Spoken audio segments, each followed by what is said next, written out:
recording. Okay, great, fantastic.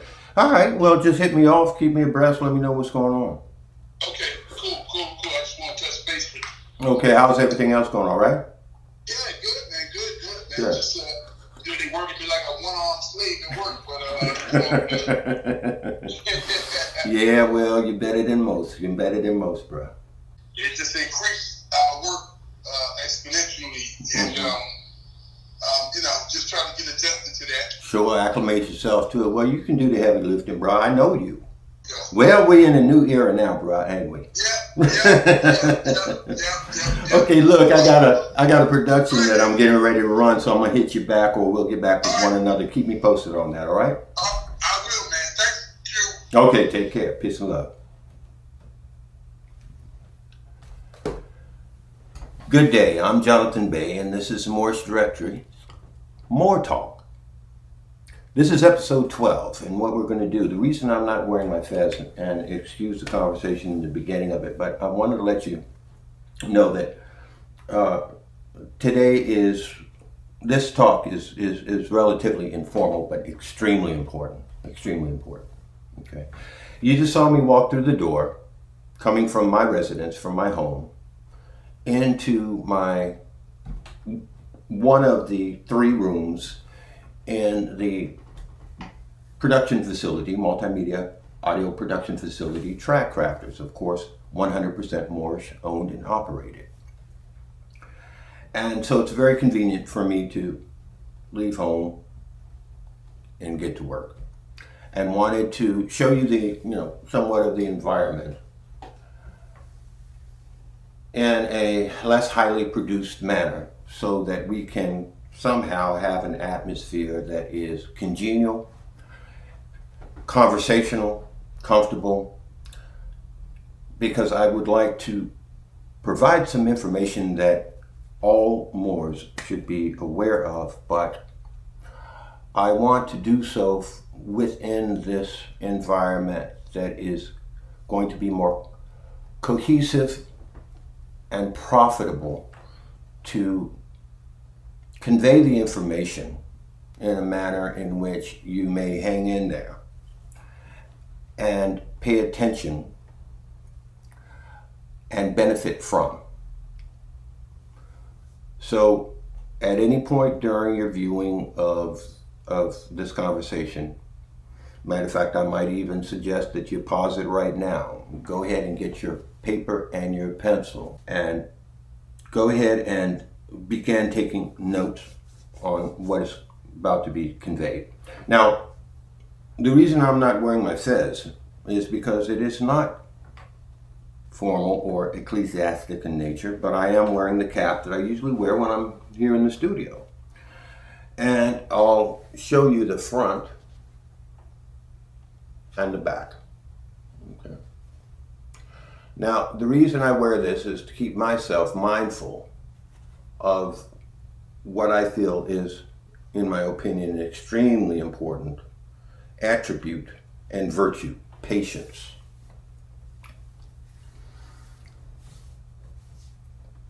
The subtopic of today's conversation is going to be speaking about, we're going to be going into the area of understanding adept chambers, or an adept chamber, what it is. An adept chamber is a group of individuals, a collection, a collective of individuals who are possessing an extremely high degree of knowledge in specific areas. You can think of that collective similar to the professors at a university or college. Each professor with their own particular degree, doctoral or what have you, in a specific discipline. One might be etymology, one might be physics, one might be law, one might be history, one might be astrology. All of these individuals with their own adeptness within these particular disciplines collectively make up the adept chamber. But keep in mind also that even though you may have an adept who is extremely proficient and an expert in a particular area, let's say etymology or astrology, you can also be rest assured that they have an extremely high level also of knowledge on all of the other disciplines, be it law, history, theocracies. This is the nature of adepts. They may have a particular passion, but you can always be rest assured that they will also have an extremely high level of knowledge with respect to all of the disciplines, because all of the disciplines connect. None of them are not related to the other. So they have to have an adept understanding of all of the other disciplines. There are no disconnects. However, they may have a particular passion. Case in point, my particular passion is in metaphysics. Okay? Now, the term meta in the beginning is meaning that it is not exoteric in nature. There's esoteric and there's exoteric. Okay? Esoteric means that most people would not understand it. Exoteric means that the general public probably would have an understanding or a belief in this particular subject. Okay? So when I say metaphysics, okay, I'm saying that these are things within the realm or science of physics, the study of cause and effect, the study of reality, the study of the atomic structure of things, the nature of operation, the functionality, the operative functionality of things, on a level that the general public or individual would not necessarily have a common understanding of. In other words, things that were probably not taught in school. Okay, that's my passion. And the reason that this particular More Talk, episode 12, is so important,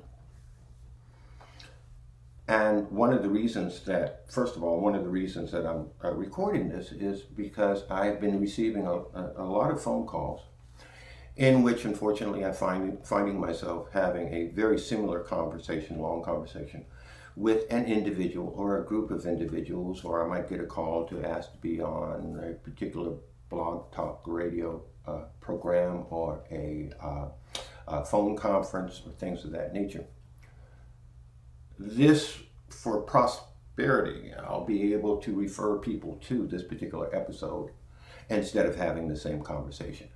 But more importantly, it's because this information that I'm going to impart to you is information in which all Moors should know.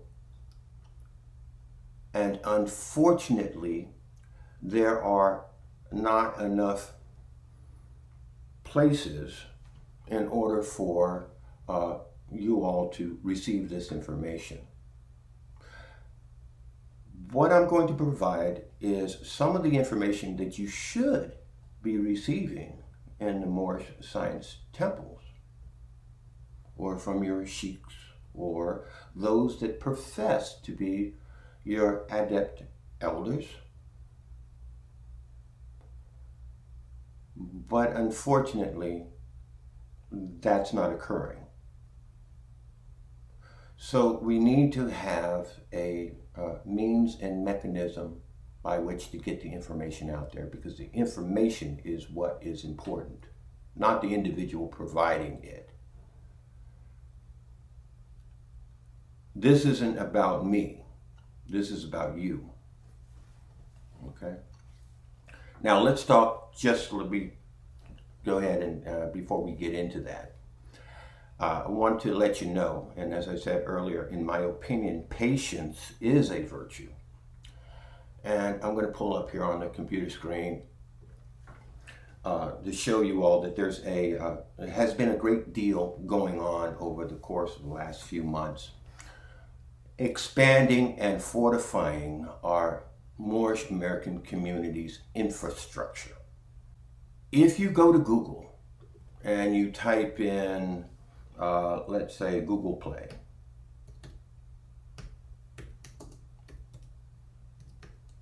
apps, we go actually to where the download area might be for apps.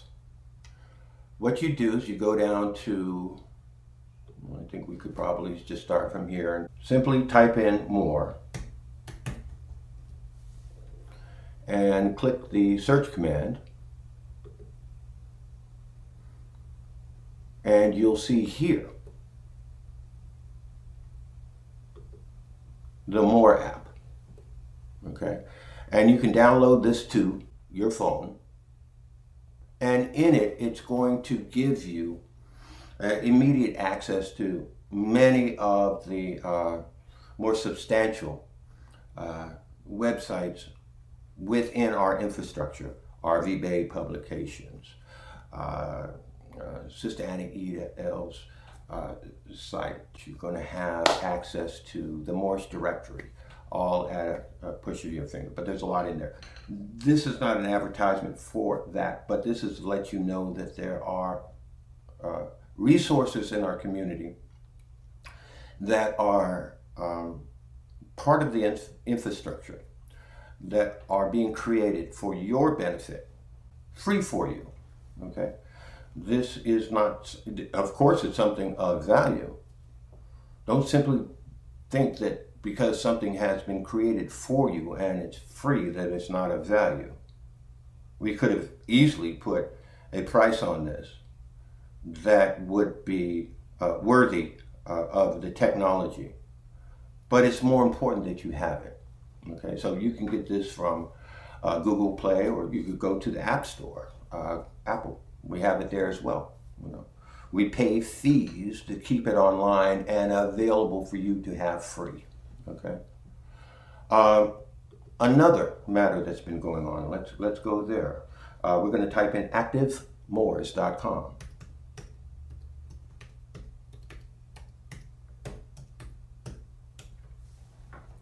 Okay. Now, here at this particular site, activemoors.com is the same type of environment that you would have on Facebook, okay, that was developed by Zuckerberg, okay, a gentleman of European descent.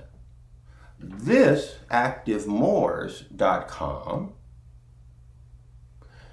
is a site for your community, as it says right there, to provide your Moorish community the safest, most enjoyable, and productive online social experience possible. We ask that you please always remain mindful to conduct yourself in an honorable manner, always respecting one another within your Moorish American community's premier online social network. All right.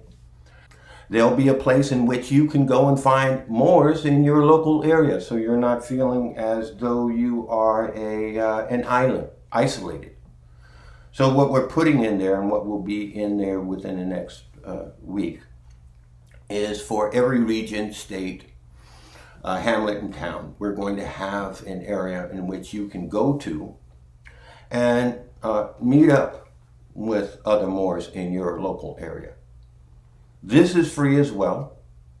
There's no fee, there's no charge, there's no yearly or monthly access fee. All of these things are paid for, okay, already by another device within the infrastructure. It pays for a great portion of not only these growing infrastructures, the Moore app, which I just showed you, or activemoors.com. But it also pays to keep the lights on, keep them functional, keeping them there for you, okay? As well as such free books as Your Right to Write, The Right Writ Right.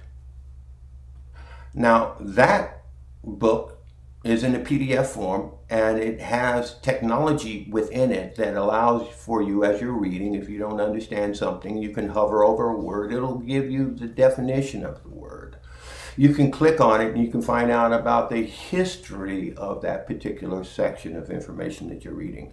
It's in a format for Mac as well as PC, okay, and took about, well, better than a half a year to create for you free, because writs are an important aspect, an important tool, important mechanisms of response relative to the cause and effect of something which may have transpired or something in which you want to effectuate, make occur. All right. So, patience being a virtue is that these modern era devices are aspects of your Moorish American infrastructure being developed so that you will have a greater degree of opportunity to prosper within a world that you deserve living in. All right. So anyway, let's go ahead and jump back and begin this talk. As I said, this is an informal conversation, and we're going to be focusing on my particular area of passion, metaphysics, which in my opinion, many of you have heard me say, is true Moorish science. This is the information that you should be getting from at least one of your professors within, or adepts or elders within the Moorish Science Temple. The Prophet was very specific when naming the temple. He said Moorish means for us. Science temple. So the operative and most functional and definitive aspect of that name is informing you that the essence of what's being provided within that structure, the temple, within the organization for our community, Moorish community, is science. Okay? And that word constitutes the nature of the material that will be provided in there. But don't twist it. That doesn't mean I'm saying by any means that the etymology that might be taught in there is of any less value, or that the history, or that the professor who is speaking on the law or legal functionality and ramifications, articulations of what might be needed to know in order to navigate through a particular maze of constructs that have been put there to prevent you from exercising fully your rights, civil rights, those dynamics of the code and statute made man, corporate restrictions that have been placed upon you, or any other aspect of real law, du jour law. Okay. which is actually your human rights. That's why there's a difference between civil rights and human rights. Because civil rights are those that have been bestowed, okay? Or someone has said, well, you have these by our grace. Human rights are the rights when you say all rights reserved, okay? There's no need to be putting in UCC numbers. That just stands for Uniform Commercial Code. And no one listening to this is a piece of commerce, a product, okay? So UCC doesn't matter to anything. If you jot down UCC 104 or whatever like that, all rights reserved, you don't need to do that, okay? Because what would not someone understand about the word all rights reserved?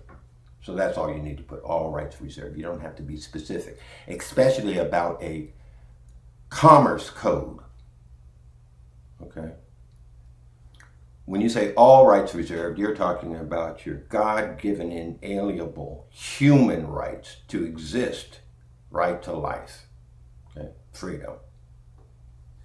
The pursuit of those things which magnify the quality of your existence. All right?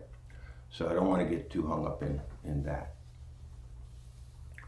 Because our topic today is metaphysics. Okay? So let's have at it.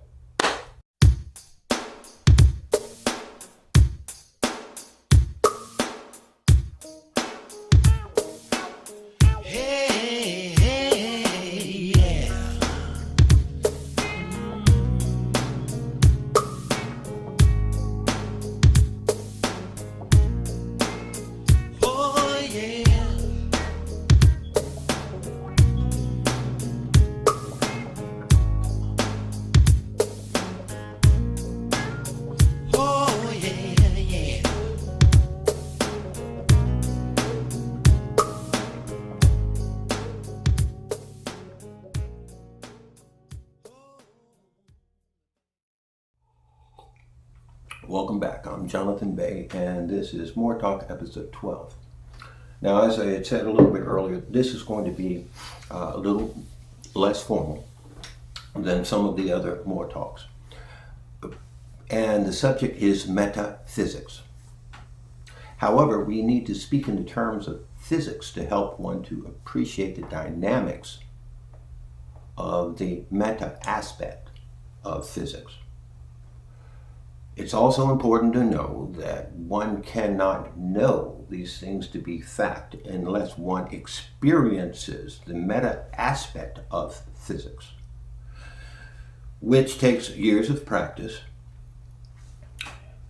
In any science, there are methodologies, there are rule sets, there are means by which things can only be done. The fact that I am not a scientist who has a credentialized doctorate, let's say, in physics, does not in any manner mean that the information I am providing is any less valid. However, I highly respect the leading physicists who have the same view as I with respect to the metaphysics aspect of what I'm going to explain to you. One of those, matter of fact, is a gentleman by the name of Tom Campbell. You might hear me quote or paraphrase, perhaps, some of the aspects of physics. He's a physicist, okay? Whereas as a practitioner of metaphysics,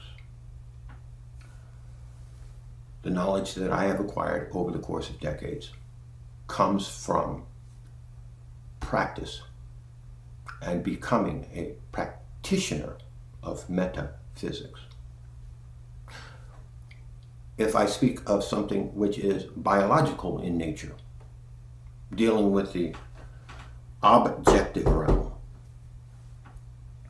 I'm not speaking from the advantage or position as a individual who has a doctrine or is a doctor of biology. However, I still nevertheless appreciate those who are credentialed that have a similar or the exact same view as I as it relates to biology. And my understanding of biology, of course, has come from others, as all learning does.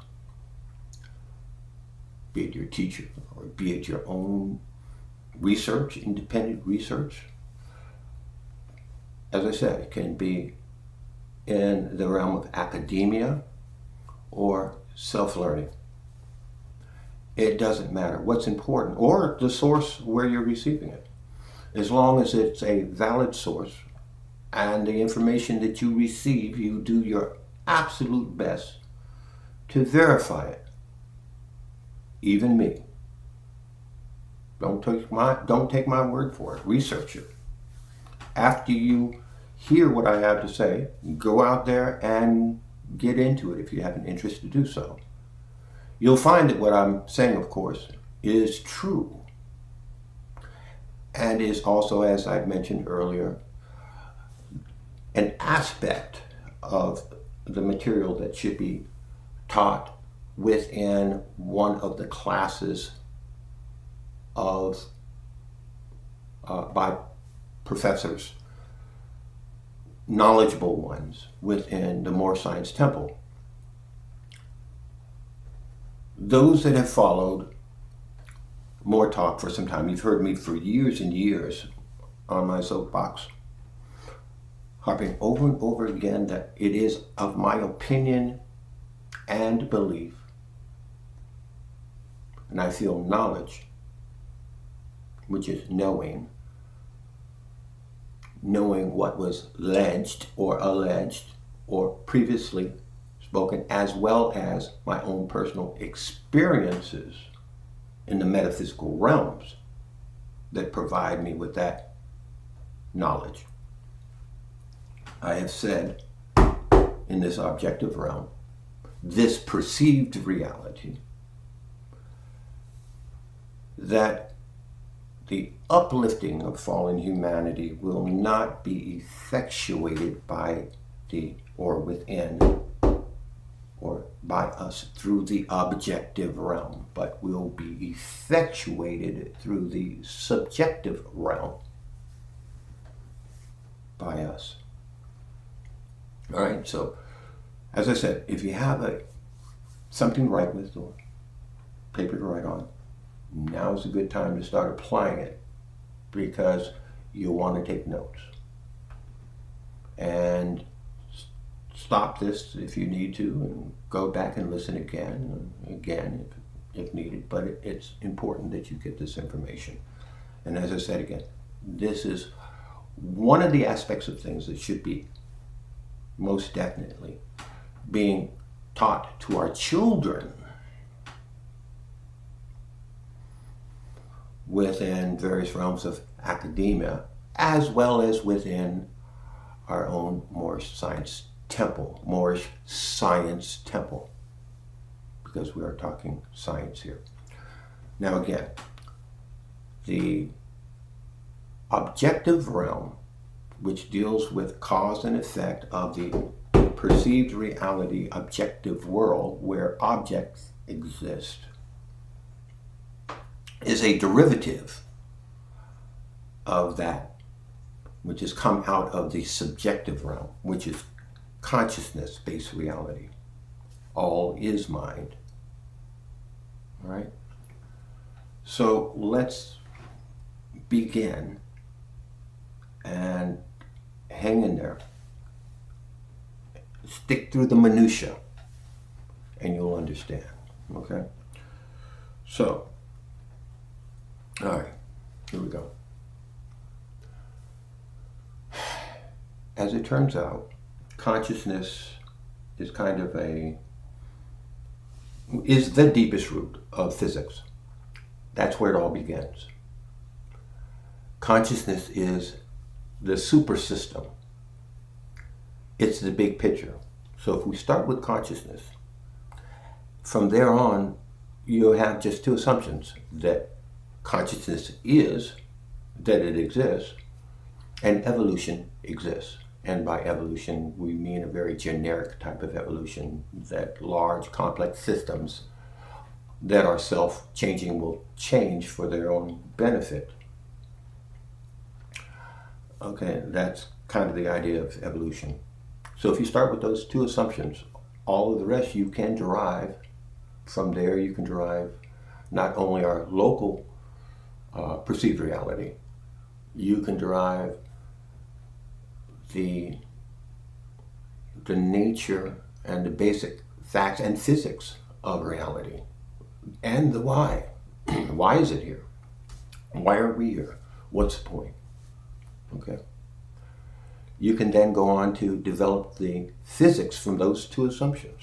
Quantum mechanics, based upon an assumption that matter at the micro level is just probability distributions.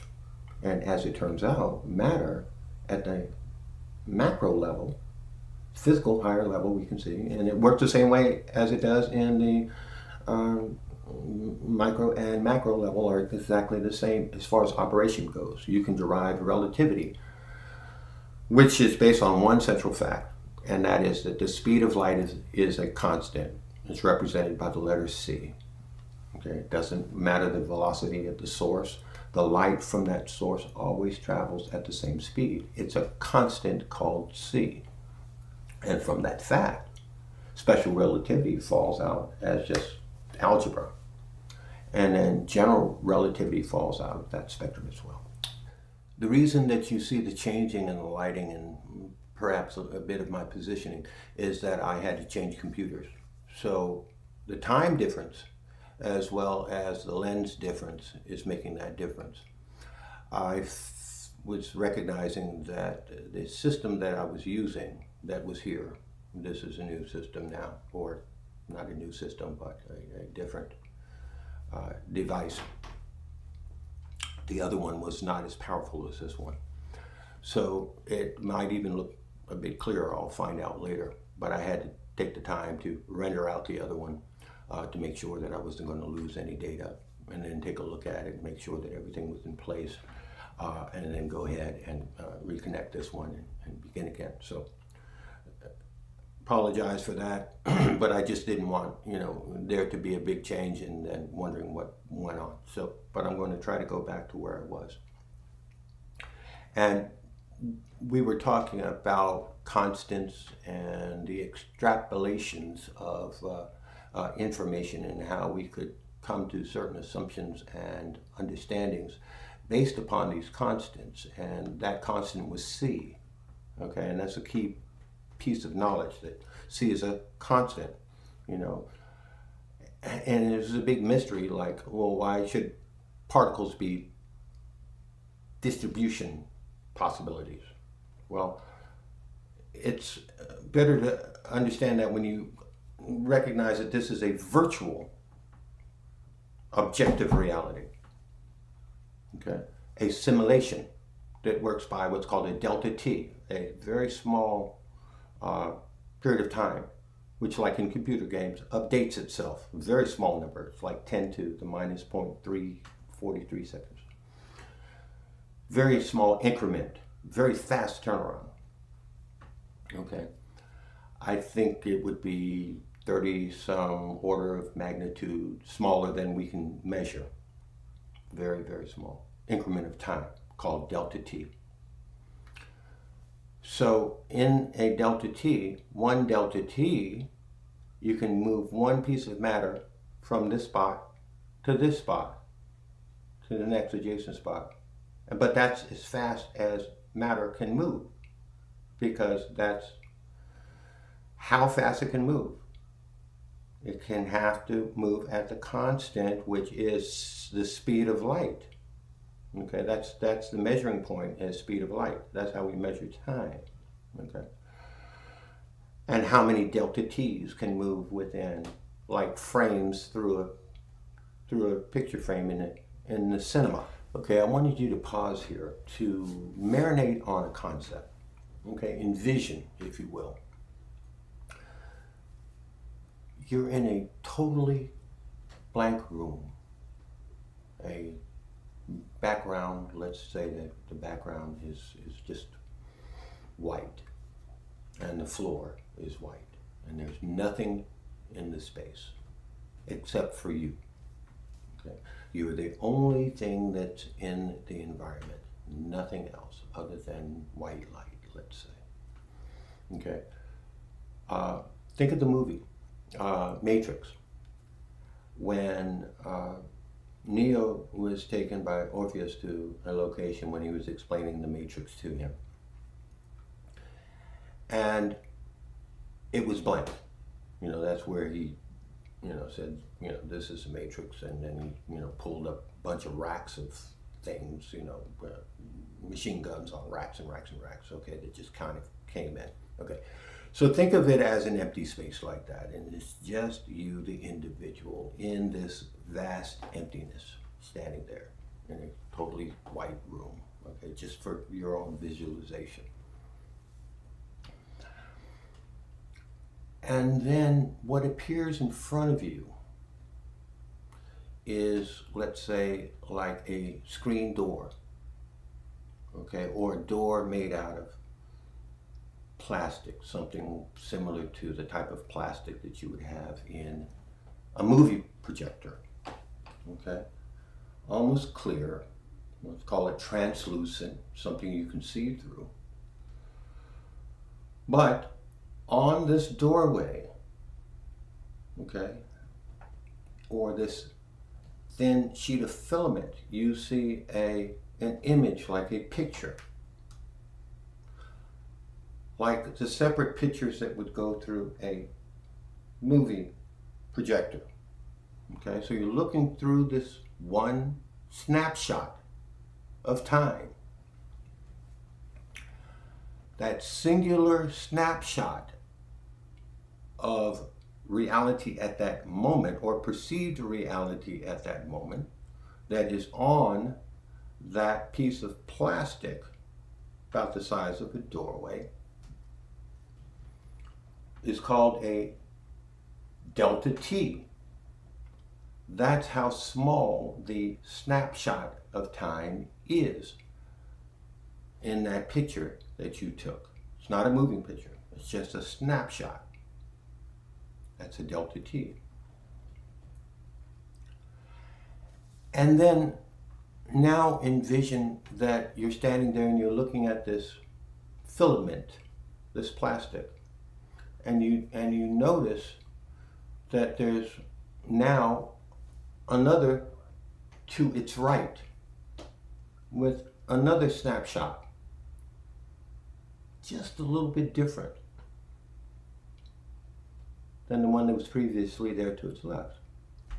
And then you notice that there's another on the other side, almost exactly alike, but varies just a little from the original one in the center.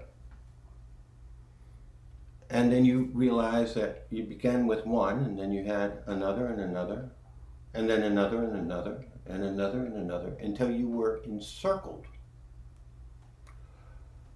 by these, let's call them doorways or windows.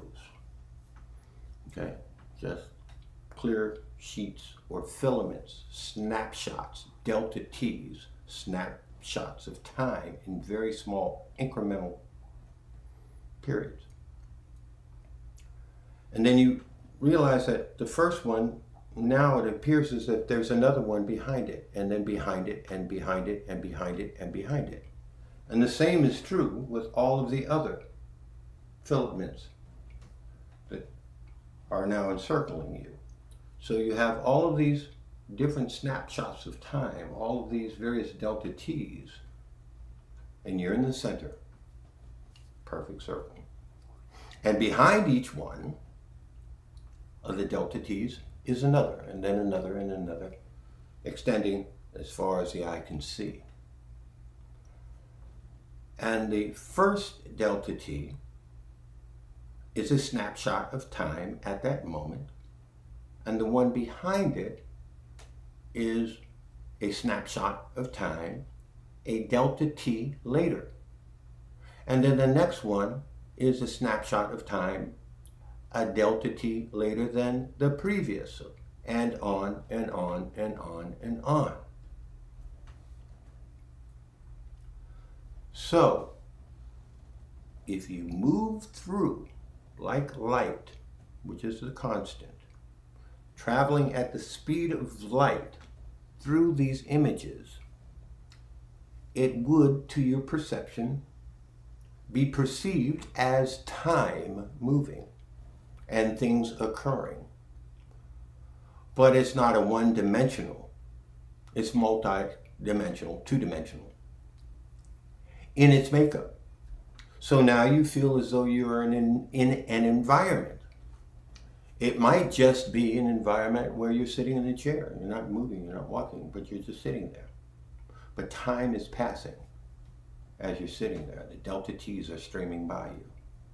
And you're looking around and it looks extremely real. And you have a sensation of, you can smell things, you can actually touch things, you can feel things going on.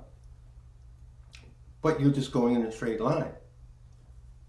What if you could decide to go right or left within this maze of continual delta T's?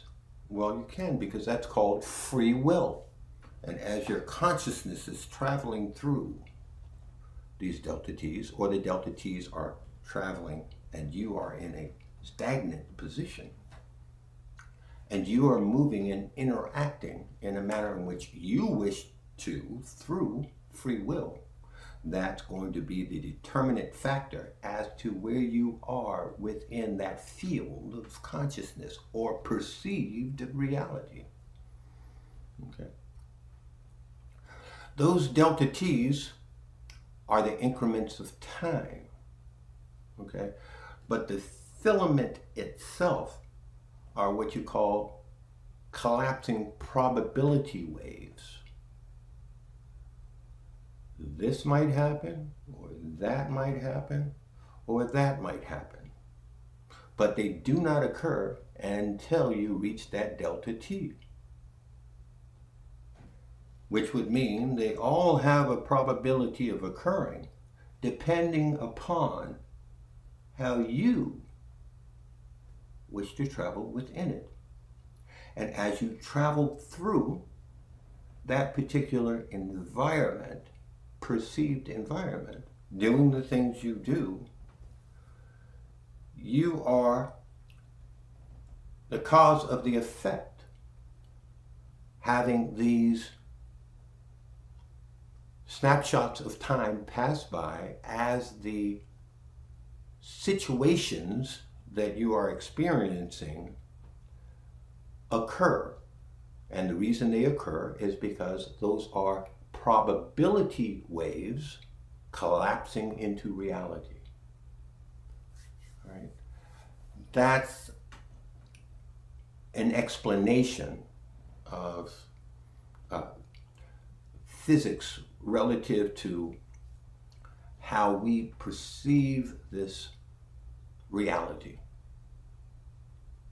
The mechanics of it. Now we could start going into vortex mathematics and explain that how these things actually do occur, which, I will do that. But for right now, let's just stick with the fact that the consciousness is the superset,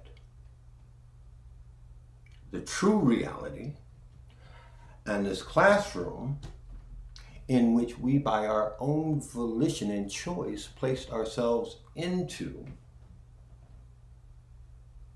is like us in a video game where we have forgotten that we are actually the player and now we are the piece, and we've forgotten. It's just like when you wake up from a dream. You want to try to hold on and remember that dream, but it starts to fade like water running over a sugar cube. You just can't hold on to it. The same, of course, is true relative to when you left the realm of total consciousness and entered into this virtual space of perceived reality, there was a disconnect over time as to the part you play, the role. And you have, over time, forgotten completely as to the true reality, and now you feel as if you are actually existing in this objective reality.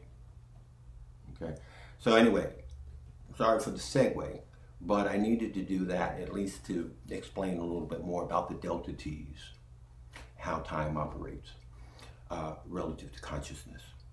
Okay, and that it is like, an old movie projector in which light is simply going through, and the projector filaments are going through the machine, showing you different snapshots. And it appears as if it's now animated. Okay, so let's take a look at now, those probability ways and go further. Okay, so if you want to run back and allow for that to marinate a bit, that's quite understandable. Please take the time to do that. But we'll do a little recap and then we'll move forward so that these concepts, which may be new to some or many, can be firmly understood. Okay, so we know that c is the speed of light. Okay, that's the program operates at a particular speed. That's the constant, which is the speed of light. And we have discussed the fact that matter can only move at the speed of light. And the increments in which that matter moves, it could be a photon. A photon is one little pellet, a BB of light. It's called a photon. You can go on the internet, look in YouTube, and type in in YouTube, and type in light in a bottle. Okay, they have cameras so fast now they can shoot one photon, one BB of light into a Coke bottle, and you can actually see it enter the Coke bottle and then bounce around like a pearl of light inside. Okay, each of the movement within that film of the light moving is a delta T, because that is as fast as the particular physical molecule, the matter, okay, which in this context is light, called a photon. That's how fast it can move. Okay, it's just important to get these basics, because we extrapolate everything else out of the basics. So now we're driving physics.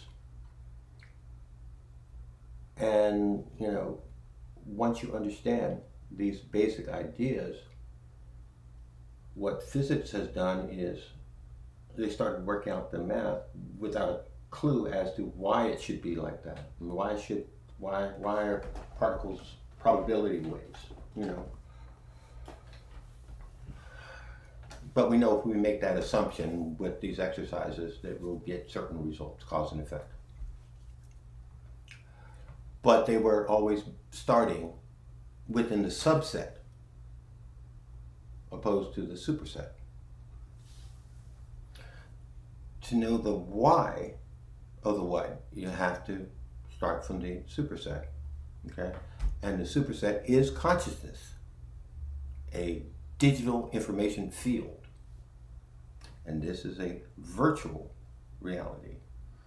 So if we start with consciousness and we understand this natural system evolving, still evolving, okay, we're a part of that evolution.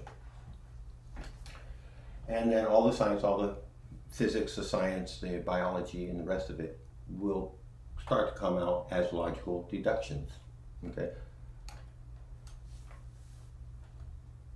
And it also explains, about the paranormal, as we mentioned. the paranormal is just normal, you know. Once you understand it from the superset, it's nothing para, it's just normal. It's the way things work. Okay. It's repeatable. You can do experiments, and the paranormal is not paranormal. Okay.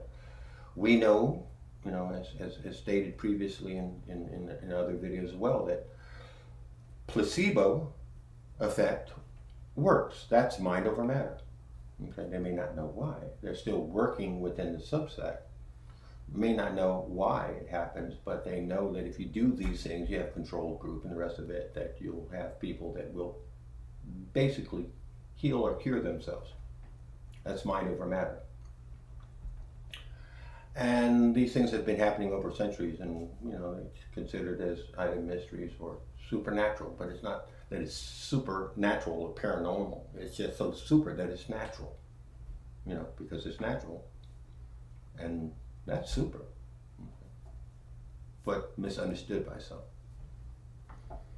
So you can solve these mysteries, you know, when you understand more about the system, the greater system.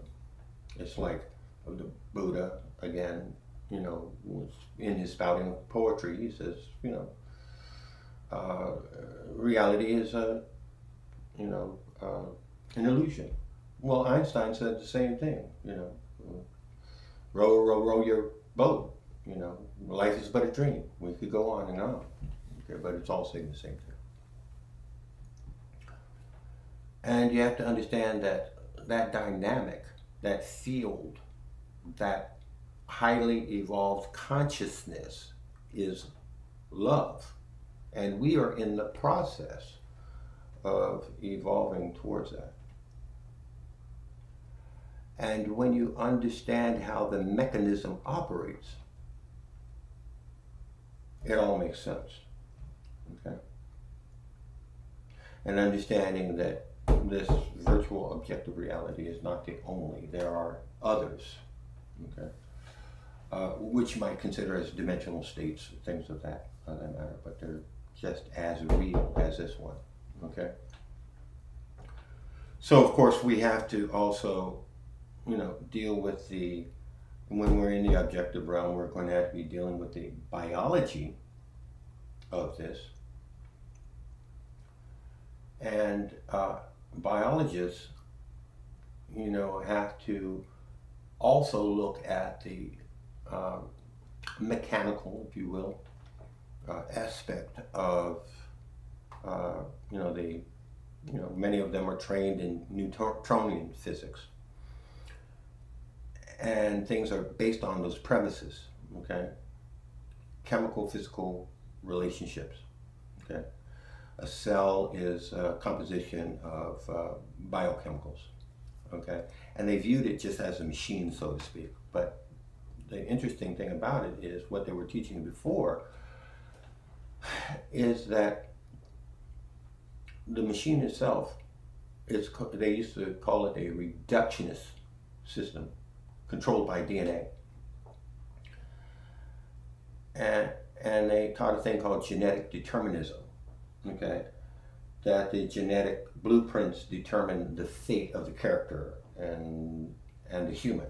But that's an unfortunate way of teaching, again, because that then places you in the position as a victim, that you're a victim of your genetic makeup, because we can't change the genes that you're made with.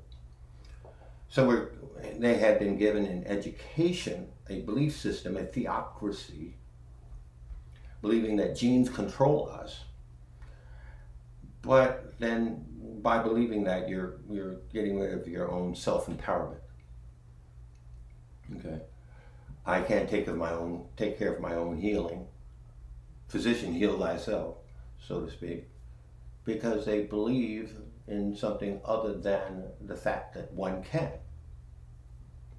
Okay, so if we look at something as simple as stem cells, okay, multi-potential cells. Once the moment you're born, and there's now an embryonic cell. You can't call it an embryonic cell once you're born. Okay, you can call it a stem cell, but it's the same thing. I'm not talking about birth. I'm talking about born. In other words, coming into this physical dimension. Okay, so you can take one simple stem cell by itself, and it divides every 10 or 12 hours into maybe 50,000 cells in a petri dish, and all of the 50,000 are genetically identical. And then you take that 50,000 and you split them into 3 separate dishes, and you change the environment, and you use a culture medium. It's like an aquarium that you have a fish in. That's the environment, just like the petri dish. And so the medium that you put in is the environment within the dish. And you put all of these cells that came from the exact same, they're all identical. But you'll find that in one will have muscle cell, one will form a bone cell, and one may have, a fat or blood cell. The only thing that's different, because all the cells were identical, the only thing that's changed is the environment. The gene didn't determine it, but that's what they were teaching, that the gene would determine what the cell was. But it's not. They also taught that the nucleus of the cell was a depository of the cell for all of the genes, so it was kind of like represented the brain of the cell. Okay.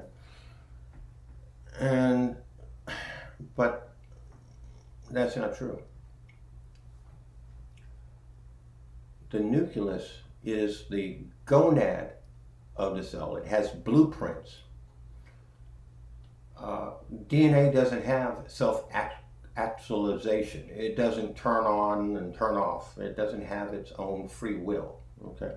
Genes are blueprints. They have no self-actualization. They're not self-determinate. Okay. It's just a piece of coded information. So the important thing to find out is, well, who's a contractor that reads these blueprints? Okay. So that's going to take you out of the nucleus and have you look at the skin or the shell of the cell, okay, which is a membrane, okay, and the inside is a soupy cytoplasm, okay. And they used to just think that that was, just a kind of like a saran wrap, something that just held it. But in that physical science concept, okay, they believed that something that simple couldn't be that important, so they dismissed it. But if you look at it more closely, you'll find that that particular membrane that's holding in that cytoplasm, the membrane is, what's the best way to put it? You can define it as in its biochemical terminology, is a liquid crystal semiconductor with gates and channels. Okay, the gates are receptors and channels are called channels. And the significance of that is that, you might say, wow, the cell membrane and a computer chip are exactly the same or operate exactly the same way. And it's not an analogy, okay? It is exactly the same. Okay? The physical structure and function of a computer chip and that of a membrane operate exactly the same manner. No differences. So the cell is a programmable chip, and the nucleus is the disk. Okay? And the membrane is an access device to select the programs and engage the system. Okay? You can think of yourself, if you're typing on a computer, and then you realize the cell and the computer are the same thing, But the computer doesn't do anything unless I type on it. So then you'll start to realize that the cell has no behavior if it's disconnected from the environment. You cut the receptors off the surface of the cell, it's comatose. It just sits there, it does nothing. Once the receptors are back on the surface, okay, it then expresses its behavior. Simple understanding. The base behavior of the cell is the environment, or what's involved with the membrane selecting the genes that the cells is a complement of the environment. So mechanical cellular biologists now understand that this is how the systems work. No two people have the same identity. Okay? Now, when I'm talking about identity, I'm talking about, if I take my cells out of me and I put it into you or someone else, your body will say, that's not self, that's not me, and it'll reject it. Okay? But if you understand that on the cell surface, all of our cells, there are a set of antennas, protein, glycoplasm,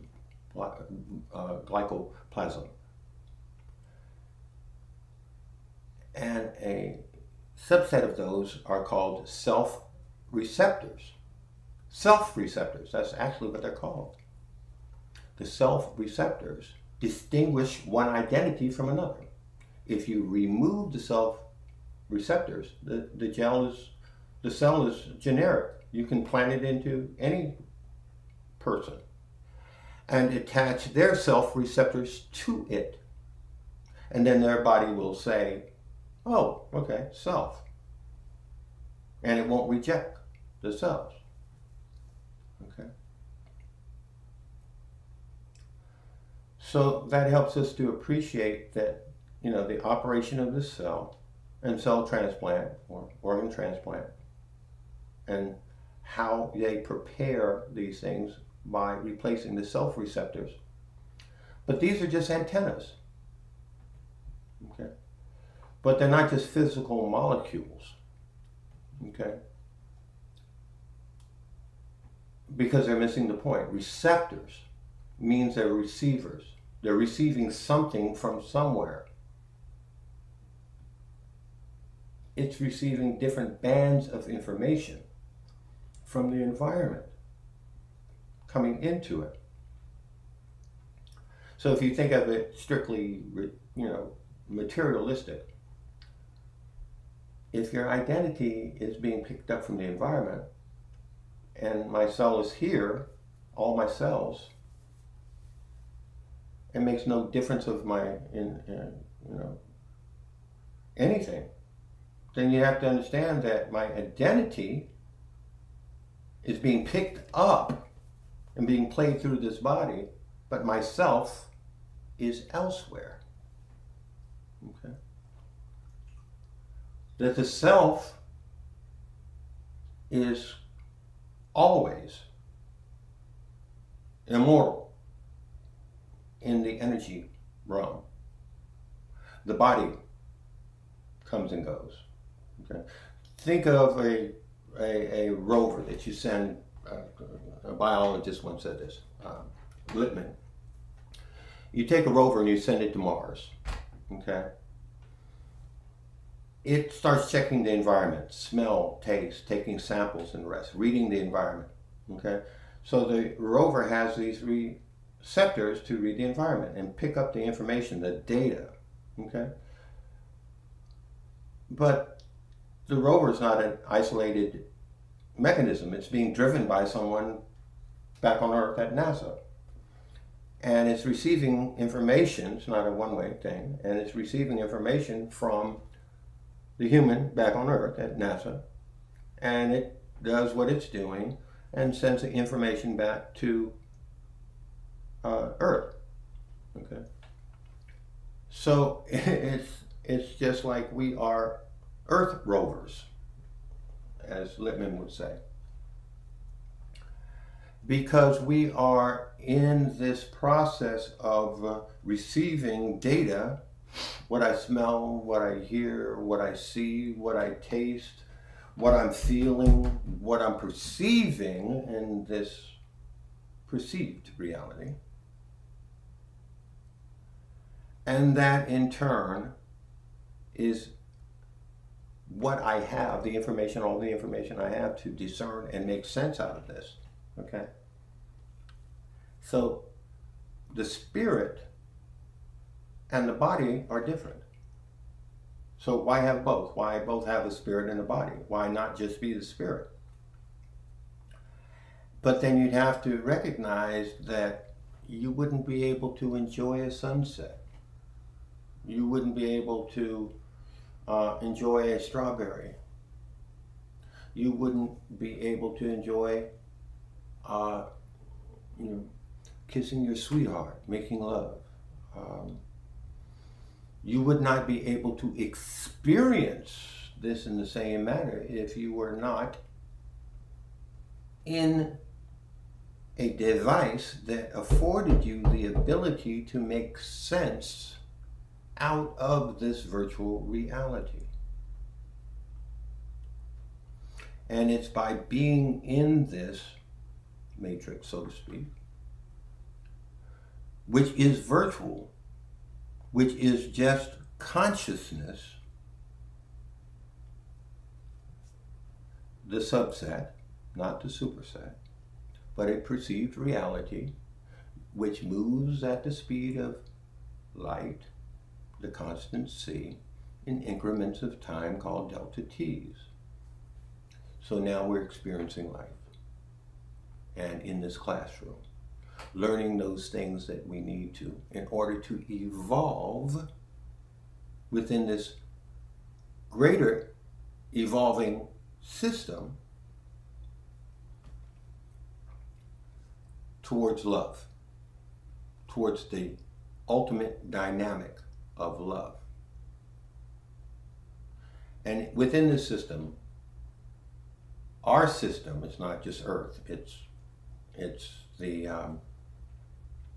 what we would call our universe, not just our galaxy, but our universe is a subsystem of the supersystem, because all of that is objective reality. Okay, even space is an objective reality. It's think of in Star Trek where they would go into the holodeck and start it up, and they would then perceive themselves to be in a different place and time. They would go in there and enjoy and play games and things, feeling as though they were actually having these realistic experiences. Go back and play like they were detectives, or you've seen probably in Star Trek if any of you have ever been fans of it. And there was a room you could go in called the holodeck, which was holographic, and it would give you a imagery, which also converted perceptions of smell, touch, taste, feeling. It felt very real. But then they would just say, stop program, and everything would return to an empty holodeck. Okay. So what we're doing in this first very small entry into understanding reality is just dealing with the base 101 mechanics of the operational functionality of space-time. Okay. Haven't gotten into the metaphysical part of it yet, actually. But in order to step into that realm of metaphysics, we have to understand the physics. So what I've been trying to do is just give some of the basics relative to the physical operation of it all, so that we can begin the process of understanding those things we need to know to understand metaphysics. Okay? So we're here to experience this place, to feel love, to make decisions, to have wonderful food, and to do all the things to learn, and to have children. Okay? When you have a body, you can be creative. You can manifest. You can create your future, your reality, within this reality suit, this meat sock. And it affords us the ability to experience. And, so you're wondering, well, what is the source? But the source is not energy. That's the most important thing to understand. It's not physical. It's energy. Okay? So, when you understand quantum entanglement and interrelated interference patterns and things like that in physics, but by dabbling into it, you don't need to know everything about it as one with a doctoral would, okay? It helps you to understand, once you have gotten into that minutia and the understanding of it, you know now the mechanics of the physical operation of your particular perceived reality. Okay? So you are now in this video game. Let's just put it like that. Of course, it's not a video game. It's a perceived reality. But you have forgotten. Just like a dream. I'm trying to hold on to that sugar cube that water is running over. It dissolves very quickly. But nevertheless, those are the circumstances of the subset that we're in. And here we are, the granddaddy of all quantum weirdness, the infamous double slit experiment. To understand this experiment, we first need to see how particles, or little balls of matter, act. If we randomly shoot a small object, say a marble, at the screen, we see a pattern on the back wall where they went through the slit and hit. Now, if we add a second slit, we would expect to see a second band duplicated to the right. Now, let's look at waves. The waves hit the slit and radiate out, striking the back wall with the most intensity directly in line with the slit. The line of brightness on the back screen shows that intensity. This is similar to the line the marbles make. But when we add the second slit, something different happens. If the top of one wave meets the bottom of another wave, they cancel each other out. So now there is an interference pattern on the back wall. Places where the two tops meet are the highest intensity, the bright lines, and where they cancel, there is nothing. So, when we throw things, that is, matter, through two slits, we get this, two bands of hits. And with waves, we get an interference pattern of many bands. Good so far. Now, let's go quantum.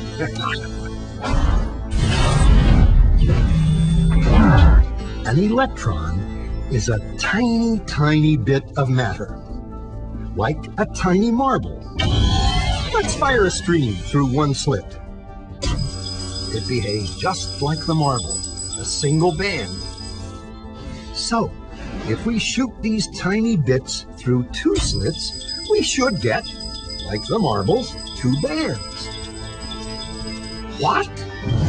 An interference pattern. We fired electrons, tiny bits of matter, through. we get a pattern like waves, not like little marbles. How? How could pieces of matter create an interference pattern like a wave? It doesn't make sense. But physicists are clever. They thought, maybe those little balls are bouncing off each other and creating that pattern. So they decide to shoot electrons through one at a time. There is no way they could interfere with each other. But after an hour of this, the same interference pattern is seen to emerge. The conclusion is inescapable. The single electron leaves as a particle, becomes a wave of potentials, goes through both slits, and interferes with itself to hit the wall like a particle. But mathematically, it's even stranger. It goes through both slits and it goes through neither. And it goes through just one and it goes through just the other. All of these possibilities are in superposition with each other. But physicists were completely baffled by this.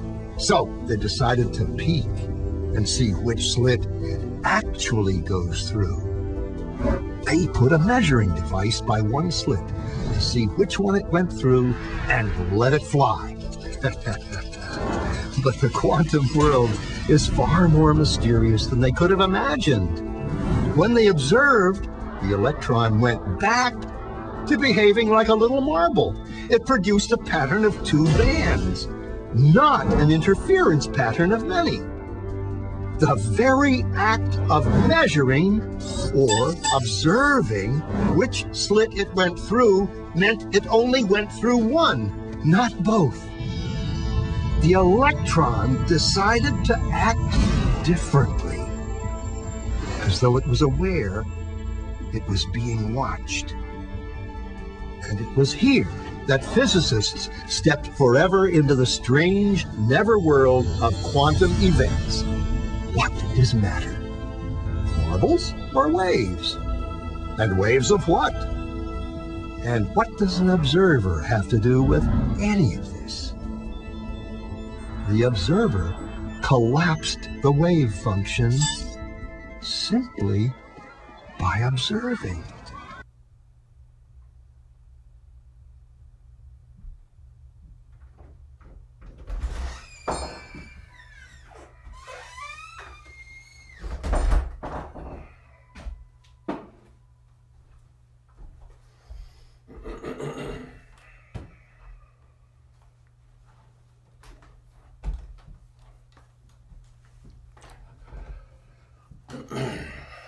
Now, the reason that I showed that animation, the animated video, is because that particular subject is the double slit experiment is somewhat difficult to explain without visuals.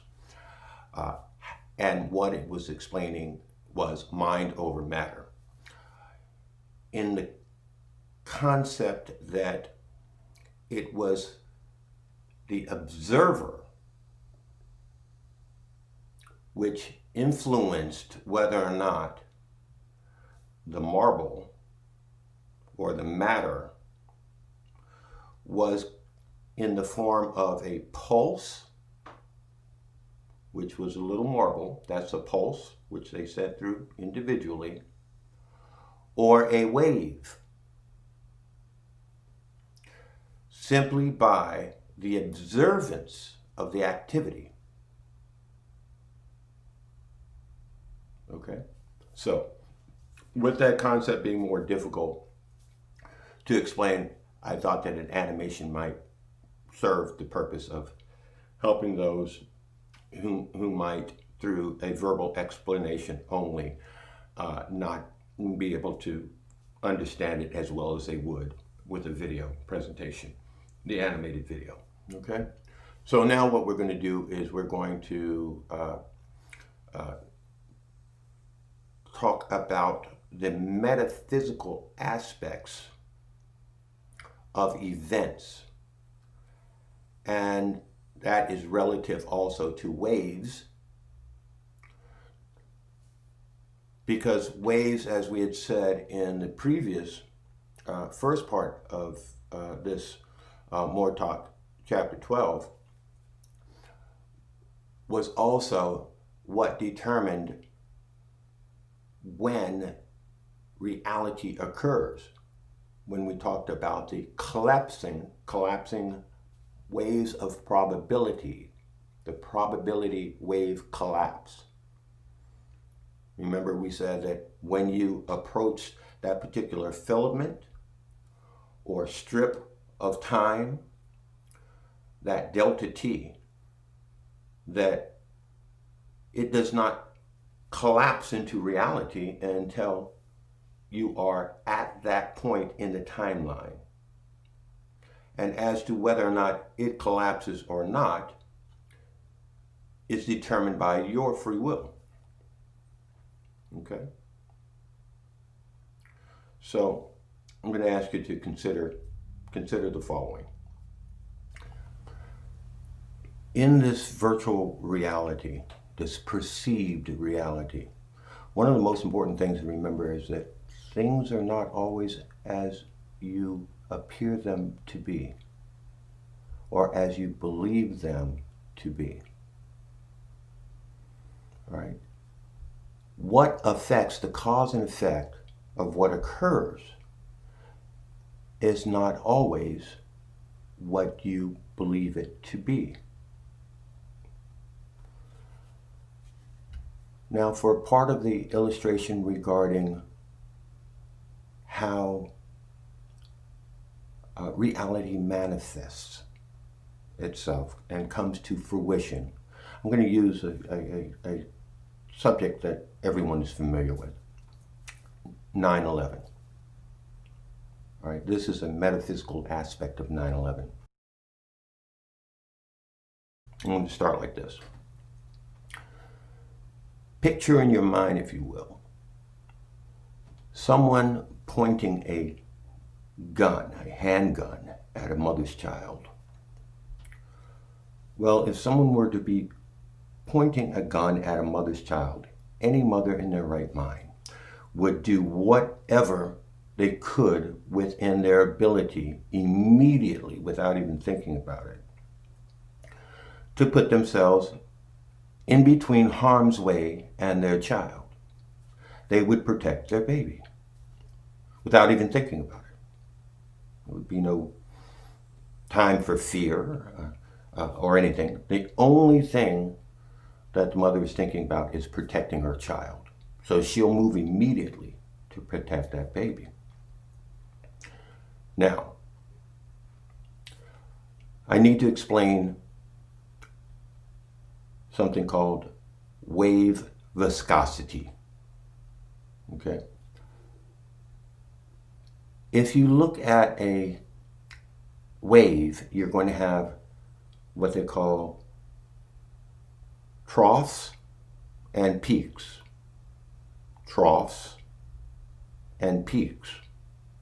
Okay? A wave that is very slow in its oscillation is the movement of the troughs and the peaks.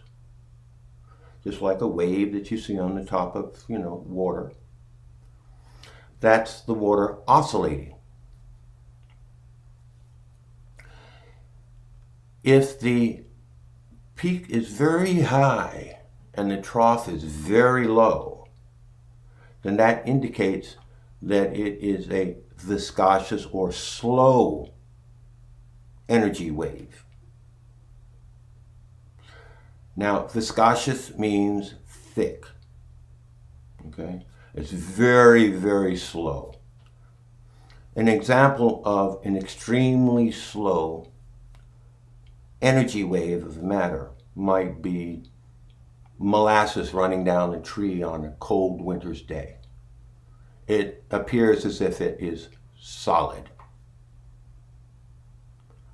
Another even better example would be a window pane in an old house.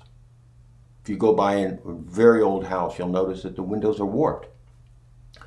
That's because the glass itself, the silicon, the glass itself, is actually still in a fluid dripping motion, but extremely slow. That's why it's thinner at the top and thicker at the bottom, giving it that warped appearance, and in fact, that state of being warped or thinner at the top than it is at the bottom. So the glass is still in a fluid state, but to the extent that it appears to us solid because of how very small increments of time its flow is.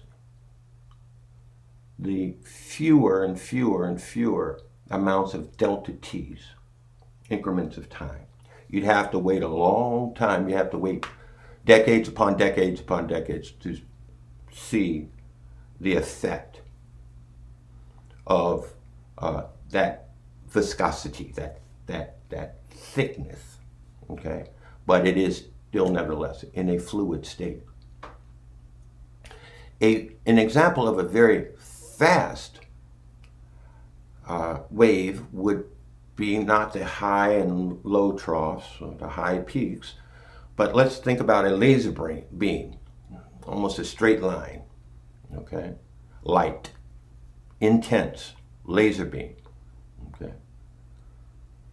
Slice through wrought iron just like a hot knife through butter, almost no resistance whatsoever. Laser cutting is suitable for almost all materials, such as metal, plastics, wood, cardboard, and even ceramics. Laser cutting of metals is a fusion cutting procedure.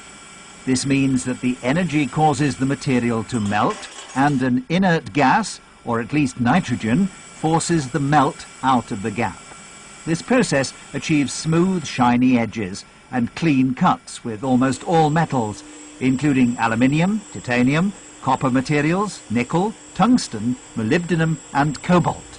All right, so on one end of the spectrum, you have a wave that is very slow or viscous, and on the other end, light, you have a very intense, fast, and rapid wave.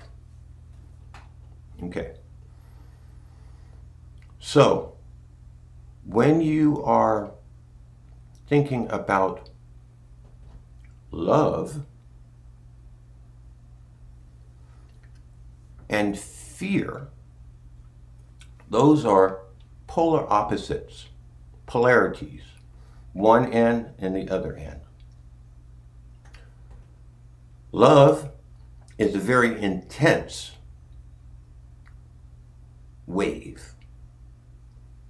Fear is a very slow and viscous, a very slow viscosity.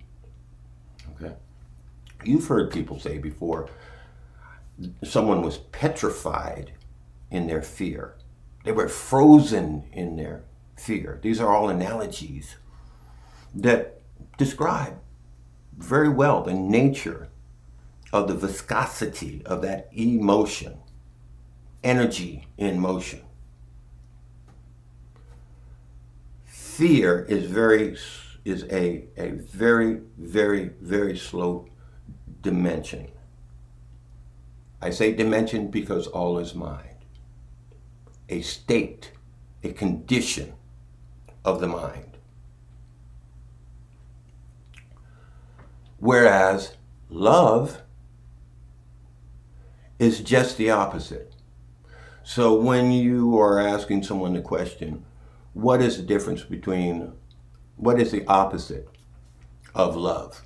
Well, they might say hate. That's what the normal person would say. The opposite of love is hate. And the opposite of hate is love. It's not so. The opposite of love is fear. And the opposite of fear is love. Okay? Now, let's take 9/11. During that event, when they were taking their drone planes And believe me, there weren't individuals in those planes. The plane that may have left Washington, D.C., matter of fact, it had my sons, both my sons, teacher on it. She was taking them to a group of kids to Europe on a field trip.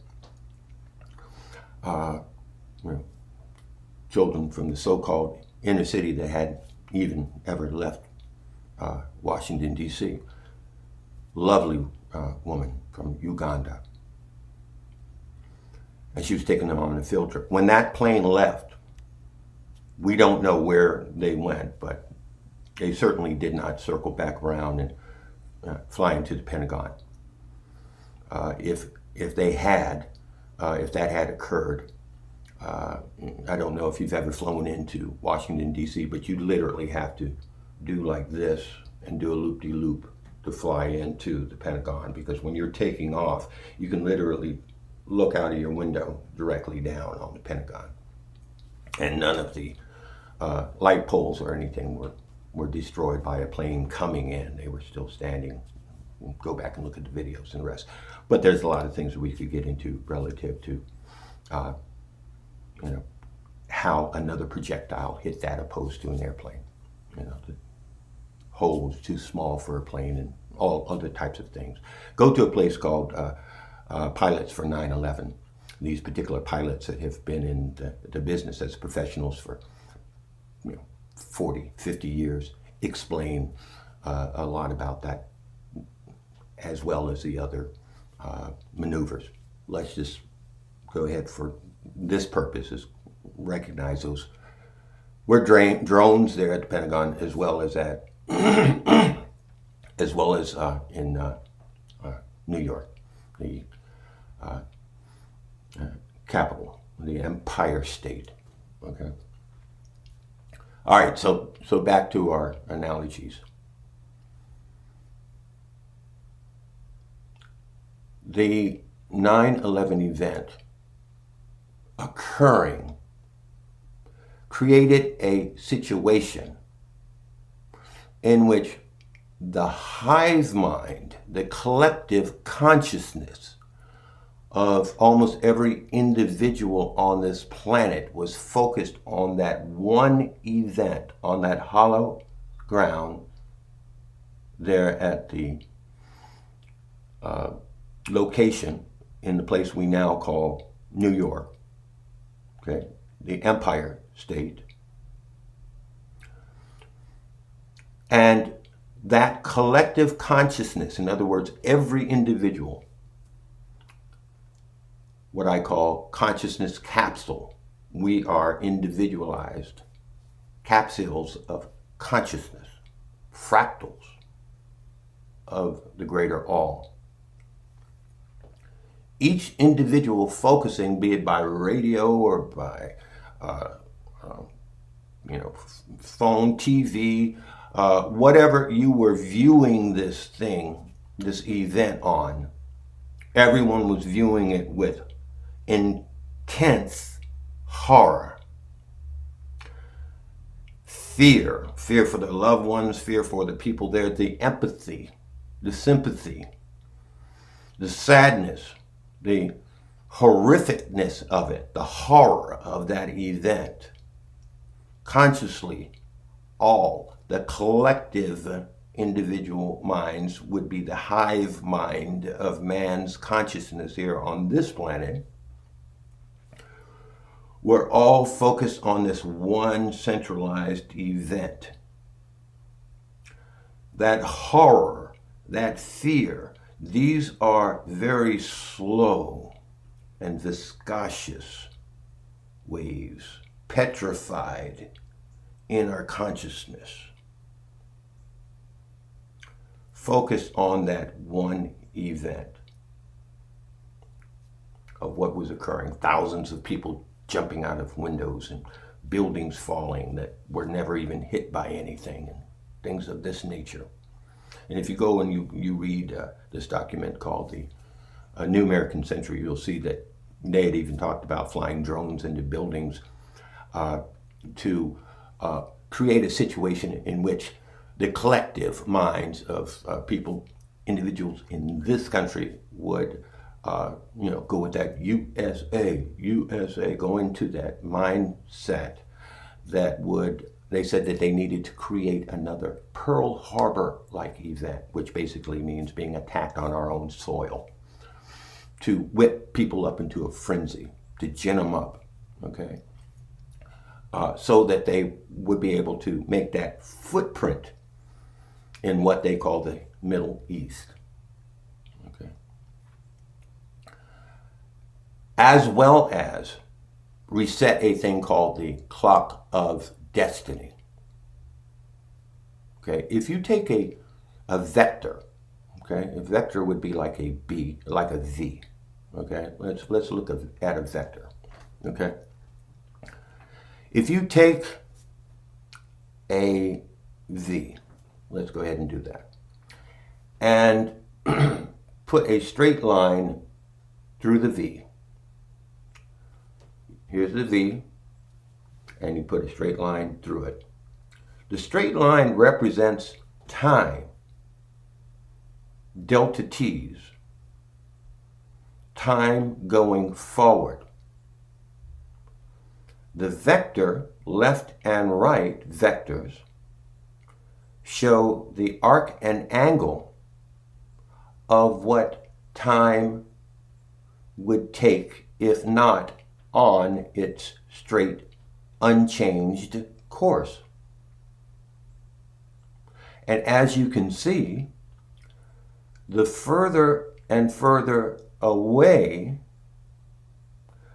those angles going outwards of time, distance in time, get, the further they are away from where you would have been if an event had not occurred. Because the events on that particular timeline, those realities are not collapsing, but other realities are coming to fruition through the collapsing of the probability waves. On the other timeline, the alternate timeline that has been changed in its vector from what would have transpired. And if you have an event that was supposed to have occurred, like a broadening of consciousness of the hive mind of humanity, let's say it's somewhere like here on the timeline, that event is now, because of what occurred, the event such as 9/11, throwing off the vector, is what we would call a alteration in the clock of destiny. Now, I've been telling people, if you go back and watch some of the older More Talks, I've been saying for years and years and years that right now, this period that we're in right now, this COVID period, that there would be an uplifting of the consciousness. I'm not talking about the uplifting of fallen humanity as of yet, but I'm talking about a broadening of the hive mind of the collective consciousness was to be occurring. Now, we see a lot of broadening of perspectives right now that came about because of certain events on television of our brothers and children being killed, and that being witnessed by others who might be empathetic to it, at least 45% of the populace that are marching along with those that have created their movement called Black Lives Matter. There's been a broadening of consciousness, awareness of what has always been occurring to us by another sector of society. But the broadening of awareness and consciousness that I'm talking about, which would have occurred in a blink of an eye, was an evolution of man's consciousness, a natural evolution. The next evolution of man's consciousness was not going to be growing another digit, finger or something, or a biological evolution in that manner. It was going to be an evolution of consciousness and understanding and evolving into a greater state of compassion and love. In other words, our wavelengths were going to speed up, become less viscous. But the reason that the 9/11 metaphysical event occurred, when I say metaphysical, is because it falls out of the realm of the average person's conscious understandings, in that what occurred was, by everyone viewing that, the collective consciousness of all individuals viewing the hive mind in terror and fear, being petrified in that moment with the horrificness of that event, slowing down the consciousness of the hive collective mind of mankind. They were thrusting us, like those vectors, one or two decimal points left or right, angularly, thrusting us into an era of terrorism, in which our minds were made not higher in consciousness, but slower and lower towards the other polarity of fear and terrorism, slowing down our consciousnesses.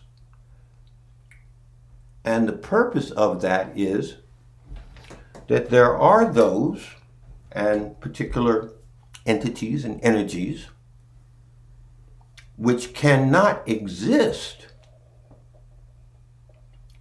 in the light of love, in that dimensional state.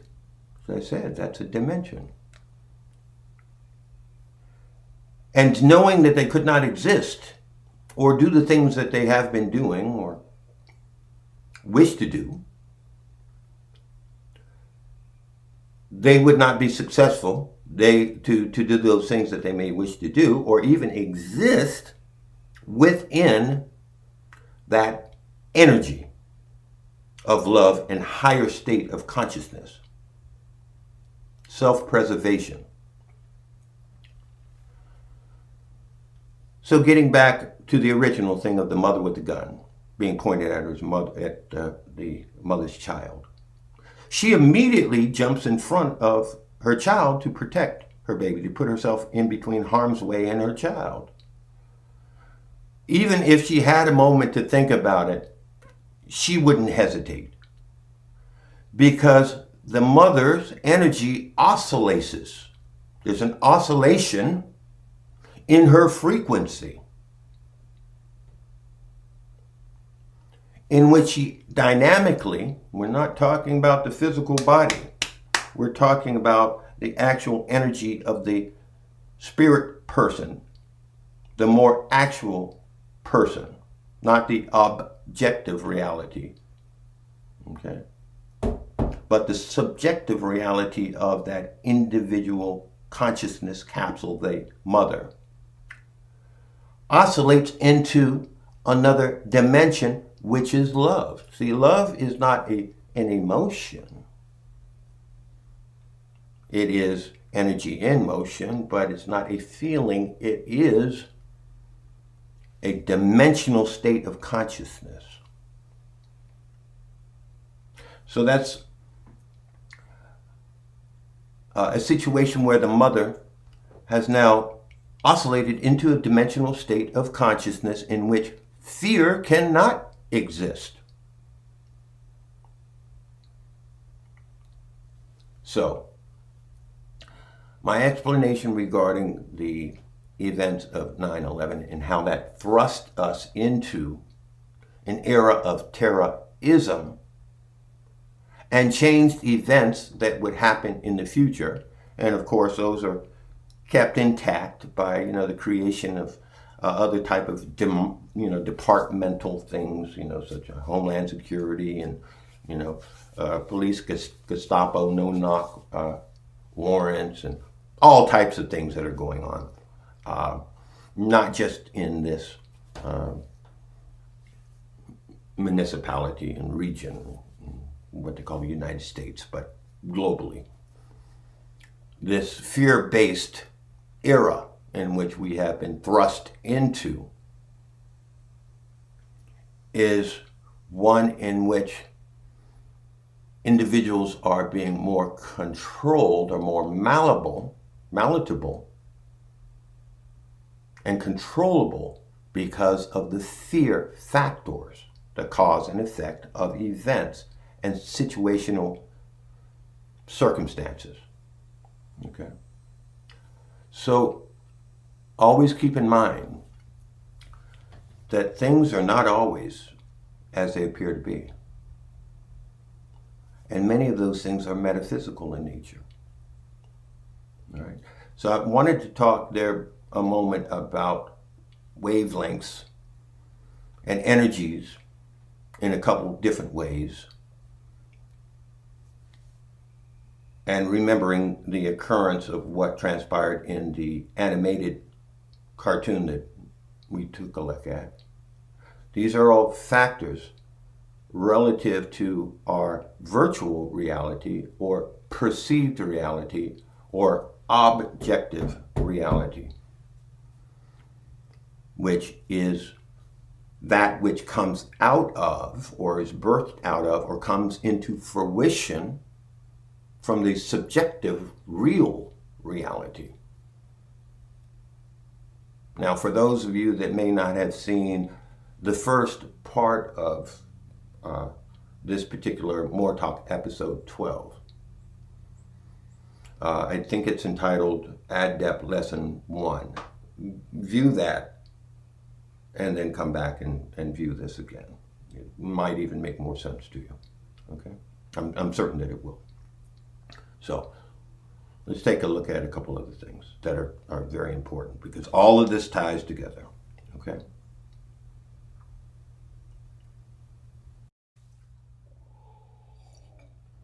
Okay, so just as a recap, we looked at first what we know. Okay, our perceived objective reality where objects exist. We looked at then the cornerstone of our base reality, the superset, which is consciousness, our subjective reality. That's the cornerstone. And that our spirit person, the energy, the individualized consciousness capsules, possessing a gift of free will, to, through this free will, metaphysically manifest our own destiny, operating within a perceived multiplayer virtual reality, which, like any virtual reality, is very similar in nature to a computer simulation environment, possessing its own operational rule sets. A binary digital virtual reality system, infinitely more sophisticated than any computer system, unfathomable in its complexity than is even perceivable by the finite human mind. Ours, in this objective reality, can be expressed within terms of relativity, like the theory of relativity, that equation, E equals mc squared. Okay. However, Einstein only came close to getting it right because he started his formulations of his theory of relativity from within the subset objective reality. He never got outside of the box or subset to view our perceived existence from that perspective outside of which it was manifested or derived. You have to view it from its superset, from the base reality, consciousness. E equals mc squared is a formula which may explain certain aspects of our perceived illusionary physical reality. However, to understand one's potential optimal functionality of the spirit being's superset-based reality, out of which the illusions are derived, you must use the formula LTFJ, which of course is love, truth, peace, freedom, and justice. Now, Einstein was correct, however, when he stated in his last press conference that reality is merely an illusion, albeit a very persistent one. Because our perceived objective reality is the fear-based illusion fueling the baked-in trauma-causing social mechanisms, like the heretofore accepted generational terrorism, like systemic racism, that Trump's Attorney General Barr the other day said does not exist, even though he knows that in fact it does. But that's immaterial because we'll always have evil trying to convince us that it does not exist. So we looked at how the opposite of love is not hate, but is fear. How the opposite of that extremely orderly and intense, like a laser beam, high entropy dimension, love, is not hate, but is instead an extremely slow and low, viscous, frozen entropy state of mind we know as fear. So now we're going to be looking at the most important thing, our purpose, goal, and objective, the reason why we exist. Biggest question involved. We're going to define that very specific within terms that use a great deal of specificity so that we can understand, refer to this particular presentation for anyone who may be wondering still why we're here, what are we supposed to be doing, what are we supposed to be accomplishing with our lives, and how can we begin the process of not just doing things like reanimating our Moorish community's body politic, but first, how can we lower our individual state of confusion, okay, by raising our consciousness and level of high entropy, which is love. That's why the prophet said, teach your children to love instead of hate. But you have to understand what love is. It's not just a feeling or an emotion. It is actually a dimensional state in which energies exist and operate at their most optimum level of functionality. Okay?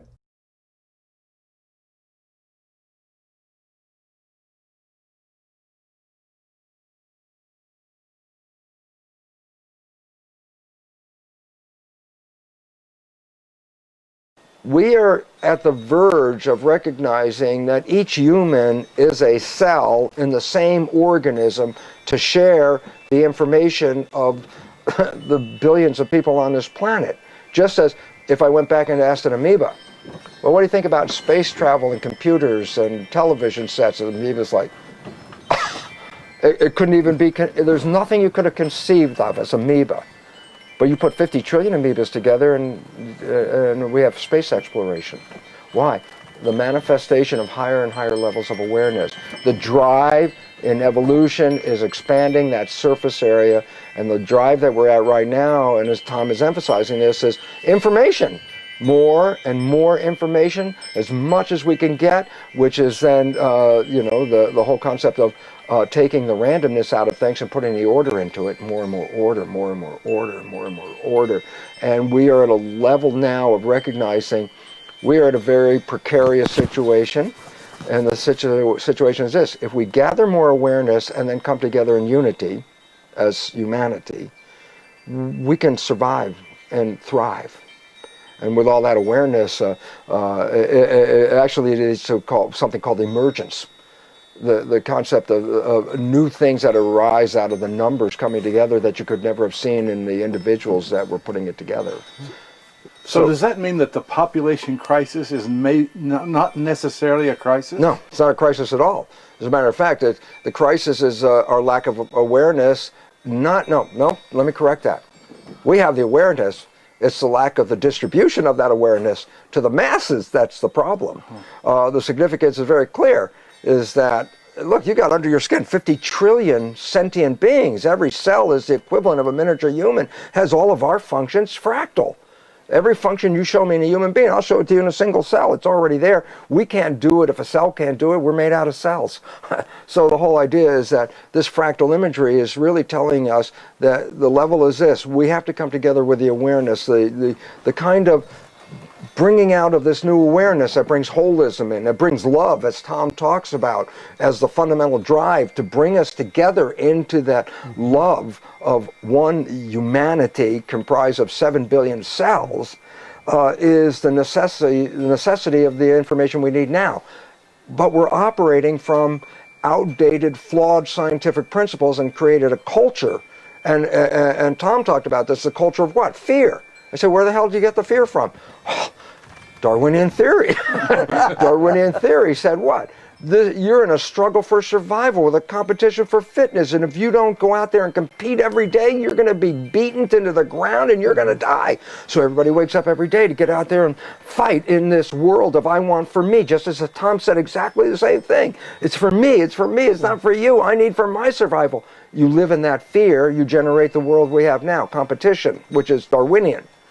And then I say, the garden concept, garden is not competition. Garden, by definition, reflects total cooperation. The significance is our belief system, bought as a truth because we bought it from our providers of truth, scientific materialism, have given us these actually 4 fundamental truths, shape the culture, and these 4 fundamental truths that we bought and create a life from are totally flawed. Number 1 is what Tom talks about. We buy in biology a belief of a Newtonian world, and it's physical and it's chemical and all that. You leave out the invisible, the field, which I always love this because in my lecture I say, what's the definition of the field? Invisible moving forces that shape the physical world. And I go, interesting. The word spirit, invisible moving forces that shape the physical world. It's like, finally coming to the harmony here, right? Not in our conventional world. Our conventional world doesn't bring that in at all. It focuses on Newtonian, separates the invisible as not relevant, when in fact, as quantum physicists will tell you, it's the invisible that shapes everything else anyway, so it's primary. That's flawed. 2, the belief that we're genetic automatons. Oh, we're victims. Genes control who we are. Which turns out this is absolutely untrue. It's our consciousness that determines who we are. Our consciousness writes our genes. Our consciousness, through changing consciousness, let's think of this. Every gene blueprint in your body, which creates a protein, a blueprint, depending on your consciousness, every blueprint you can create 30,000, up to 30,000 variations of proteins from the same gene blueprint, just by the way you respond to the world. There's no limitation. It's only limitation of consciousness, okay? The third failure is that the third and fourth are both Darwinian.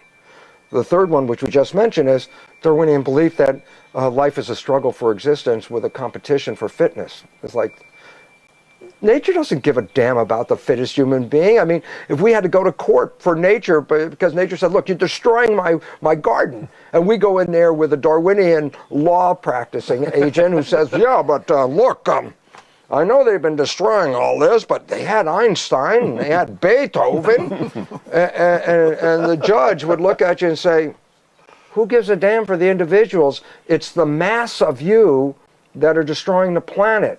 Nature doesn't care about the individuals. It says, what is the group doing? At this moment, with the lack of awareness and the misdirection of a world based on struggle and competition, we are destroying the planet as a group, and that's why nature is giving us an option to either shape up or be taken off this planet. And is that option in play right now? Absolutely it is right now. It's a given fact of science. We're already deep into the sixth mass extinction of life. 5 times on this planet, life got essentially wiped out and started over again. And the 5 previous versions of mass extinctions attributed things like comets hitting the planet, geological upheavals, wiping out life. And then scientists are saying, oh no, look, we're losing species of organisms faster than in previous mass extinctions. But the source is human behavior. So all of a sudden it says, wait, we're committing suicide with our belief system. And this is a time to wake up, because now, just even a couple of weeks ago, the journal Nature said, we are at the tipping point. If we do not make a different response soon, then this thing is going to accelerate downhill to a very rapid conclusion. But the history that you've been talking about, of the fractal history of the cell, suggests that we will make the shift. It says we can make the shift. It didn't say we will make the shift. I can't say that. I have no idea. We are coming to the point, the crossroads, where we either decide collectively to make the shift, or, as most people would tend to do right now, is just ignore everything gone and business as usual, go straight on to it. And the fact is, business as usual is resulting in the extinction. So that's we're not the first civilization to come to a level of awareness. And it's very important, because I just talked about the 3 misperceptions: the physics misperception, the genetics misperception, the competition misperception, and the fourth one is very critical at this moment, and that is this. Through our science, which is our current truth provider for this civilization, and in fact from the previous civilization, religion, both of those truth providers suggested that we were separate from the environment. Mm-hmm. Religion said, oh yeah, we create the environment and we stick some humans on at the top. Biology says something very similar in a different way. It says evolution is initiated by random mutations, meaning accidents. So that, why are you here? A bunch of accidental random mutations. We were here for no purpose at all. When it turns out that belief system is what's causing the problem. It says, oh, we're just on the top, we can do whatever we want. It's like, no, you missed the point. Every organism that was introduced into the environment was introduced by nature with an intent and purpose of, as Tom was talking about, creating harmony and connectivity and balance in the system. And every organism that was introduced has more power over that harmony and balance than the previous ones. So bacteria influence the environment, yeah, but humans influence at a much more higher powerful level. And if we didn't recognize what was our purpose, to bring harmony and balance to the environment, but we are endowed with a power that can alter that environment, then we end up in the world that we're doing today. Without knowledge that we were here to bring harmony to it, we have ended up actually bringing the disharmony that Tom talks about, as the falling apart. And so this is the point. The point is, do we own what the indigenous people already knew 10,000 years ago? We were here to tend a garden. And yet we've pillaged that garden to the extent that now we've, so broken this fabric up that its survival is questionable for us, not for the planet. So a garden well tended by people capable of tending it is going towards something. It's going toward exactly what Tom talked about. A lower entropy system. Yeah. Yeah, there's lots of ways that, the things that Bruce was saying that fall right out of the, the construct that I have too.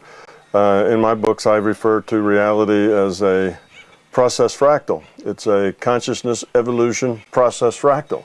We have geometric fractals. Geometric fractals means you have a little equation that gives you usually a two-dimensional line, a triangle, and you put a triangle and a triangle and a triangle, and the triangles get bigger and they get smaller, and that's a geometric fractal, and that's really the only kind of fractals that we think about. But there's another whole kind of fractals, another whole branch of mathematics that hasn't been invented yet, that is process fractal.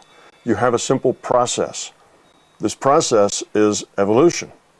Evolution is a process that changes based on the environment and the needs of the system to grow, to become, and of course we know that it's successful if it's becoming love. So we have this process, and the process is this, you do things, does that work, does that help, or not? If it helps, then you do this. If it doesn't, you go there, and it's just a little process. And this little evolutionary process then is the fractal. It's a process fractal. So we work this process over and over again. So we have things that evolve to a certain point, and then from that point, things evolve in the same little process. Little evolutionary process works from there and then works from there. So we have and the thing that's evolving is consciousness. So all of reality is a consciousness-evolution process fractal.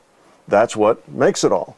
Now we look here and we see, well, why wouldn't the trees, the mountains, and the critters, be fractal?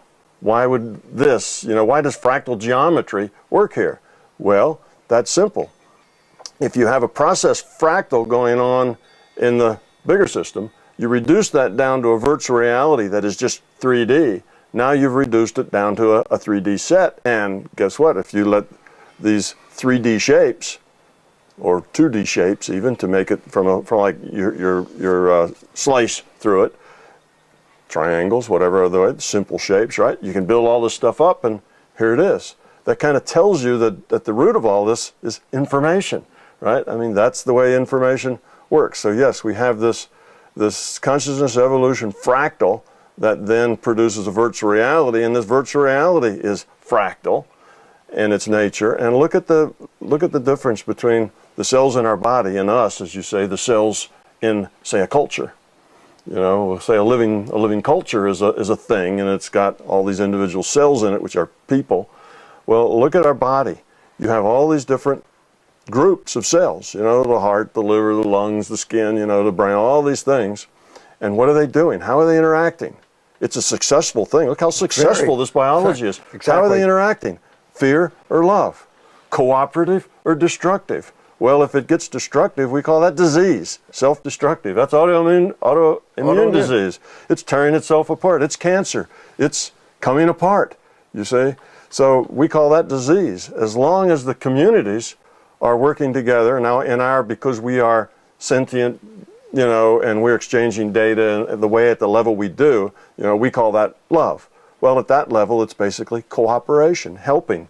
Those cells, it's not necessarily about them, it's about how they play in the larger system.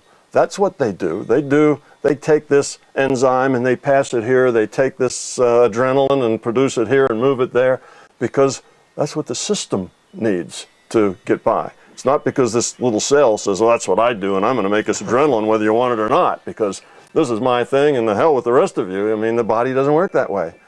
Their concept of love is cooperation, working together. Again, it's about other. So you see, here's a community, if you will, that is evolving, lowering its entropy, and it's the same process, consciousness evolution process. That's an evolving process.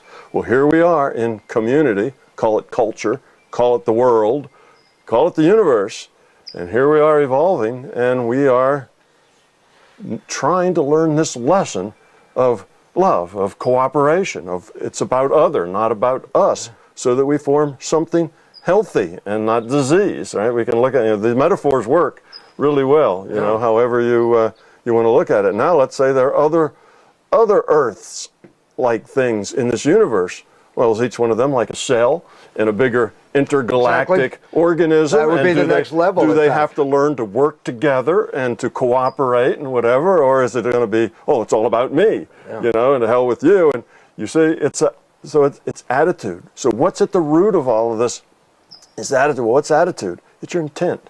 It's basically consciousness, you see, is driving the whole thing. This is about the evolution of consciousness.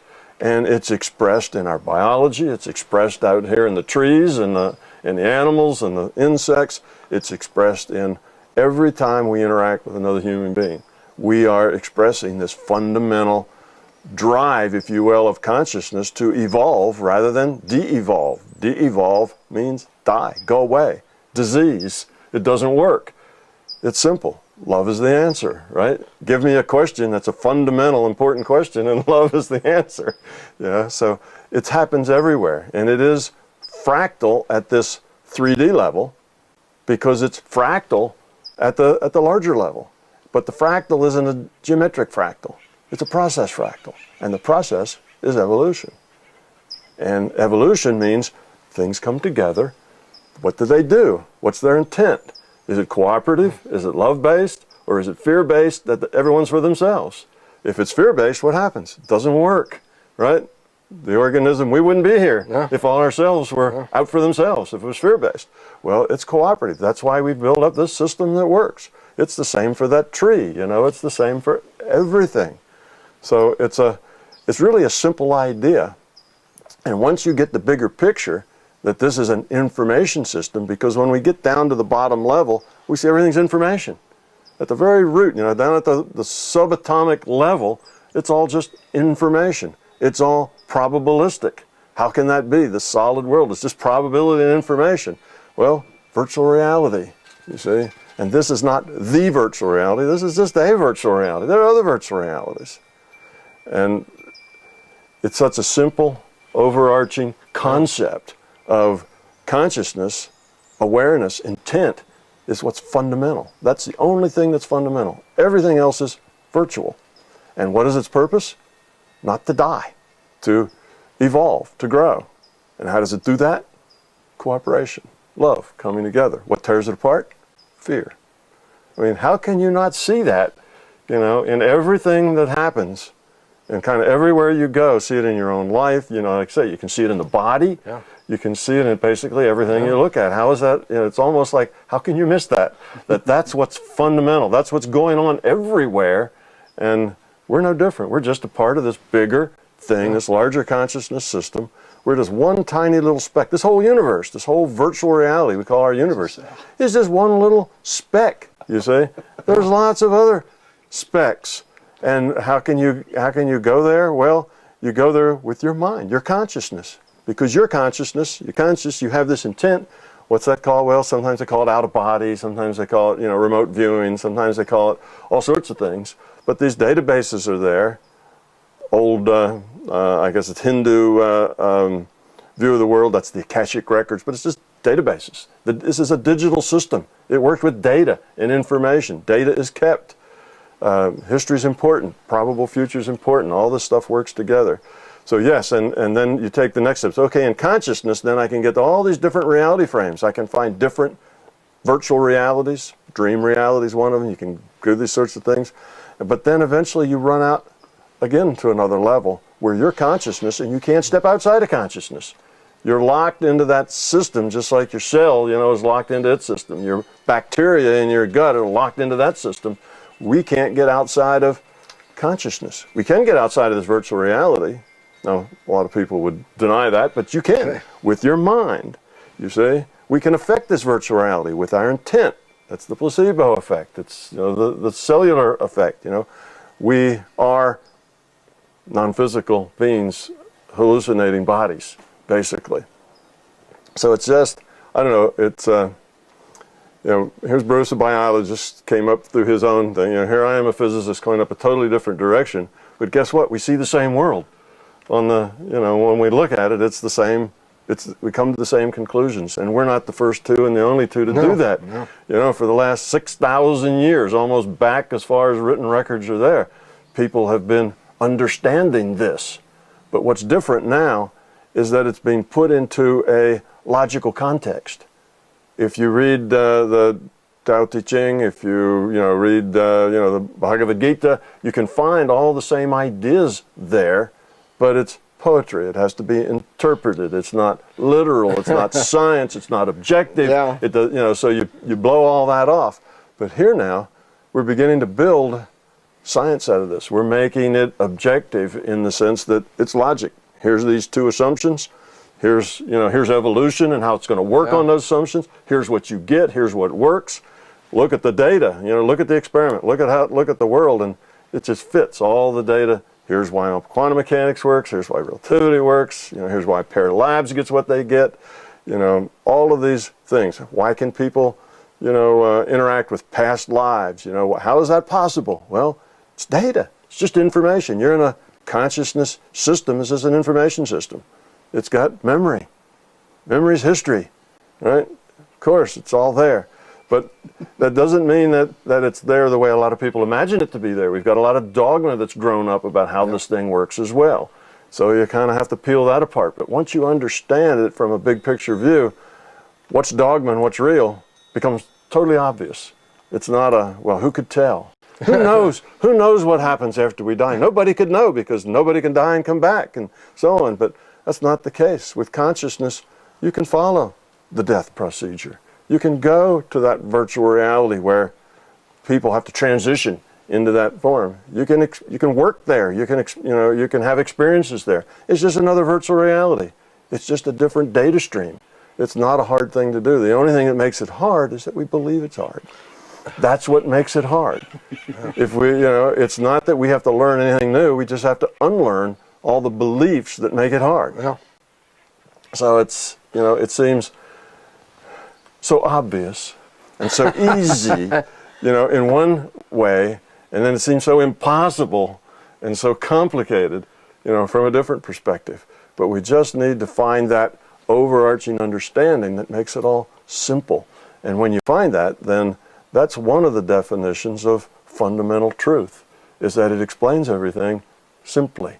It's not real complicated. If you explain it with this huge mass of complication, it's probably not fundamental truth. It's probably too many assumptions that are propping up, this thing. So that's, it's like, well, why would somebody want to accept all this kind of wild ravings of two mad scientists? Why would he want to accept it? Well, there's a couple of reasons. One, it works. Look at the data. Look at the evidence, and it's there. And I don't mean evidence that's open to interpretation. I mean hard scientific evidence. Look at it. It's there. It's showing you this. Then look at the bigger picture. Look at a little bigger picture, and you can see the same thing. It works there too. It explains lots of things. Have people ever had a precognitive dream? Sure. There's thousands of instances of that sort of thing. All these people are just crazy liars? Of course not. And it explains, how does that work? Well, that's not hard to explain. They're just consciousness. They're collecting data out of a future probable database. It's there for anybody to look at. Just like the historical databases. So all this weird stuff is easily explainable. And all of the stuff we already know, all the experiments we've done, all the evidence we collected, falls right into place. Exactly. It's all just, so now what's left? Well, what's left is to share the news with everybody else, right? That was That's what's left. Expand on that. Is to help other people get it, because as you say, we are driving ourselves. Eventually you'll go past a point where it's easy to get back, and we are driving ourselves with our fear-based reasoning, with our it's only physical, we're the masters of the universe, so it doesn't care what we do with it, not realizing that we're actually a part of the universe, and we and it kind of all exist together. We're starting to get that with the ecological sense of, there's biomes, and we have to be a responsible citizen, within our environment. That's creeping in over, the last 50 years. It's kind of grown to a point where now a lot of people get that, but they have to take a bigger step than that. It's not just that we are, we're one piece of the environment in this physical plane. Yes, that's our learning lab where we come to experience, to grow up. But then it goes up beyond that. We're one planet maybe in a group. You know, cell. We're one universe in a whole set of virtual realities that are all non-physical to us, but are physical to the people in them. Physical and non-physical turns out to be just a perspective of the individual. Whatever you're in, whatever your perception is, whatever the data stream you have, that's physical.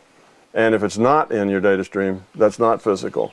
So there's really no difference between physical and non-physical. One's not more primary than the other. They're just different.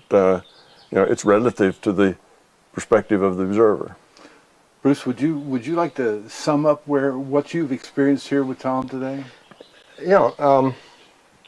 First of all, I feel really good because I know that I go out on a limb a lot when I start talking physics and people in the audience go, yeah, you're a cell biology guy. What the hell do you know about physics? Certainly, like, thank you, whatever path I took, it was like corroborated by what Tom is talking about.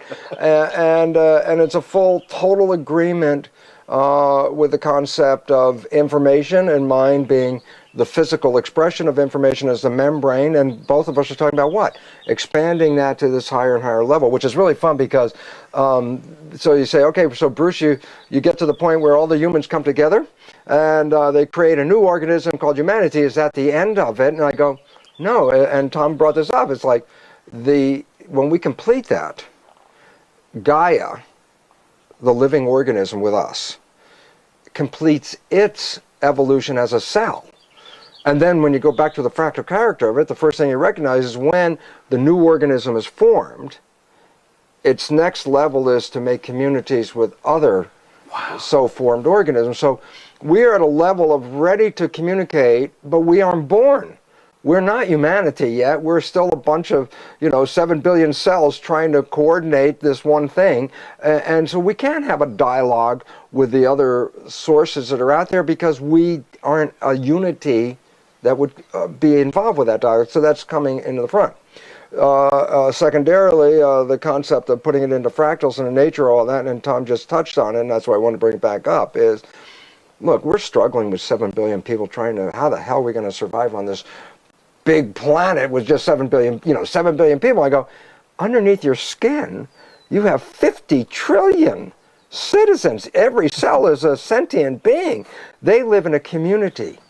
They live in harmony. They live in great adaptability. Humans as beings can live anywhere, and because we can adapt to everything. So what does it represent? Well, you say the human did that. And I go, yeah, but you're still not perceiving. It's the 50 trillion sentient amoebas that constitute a human that did that.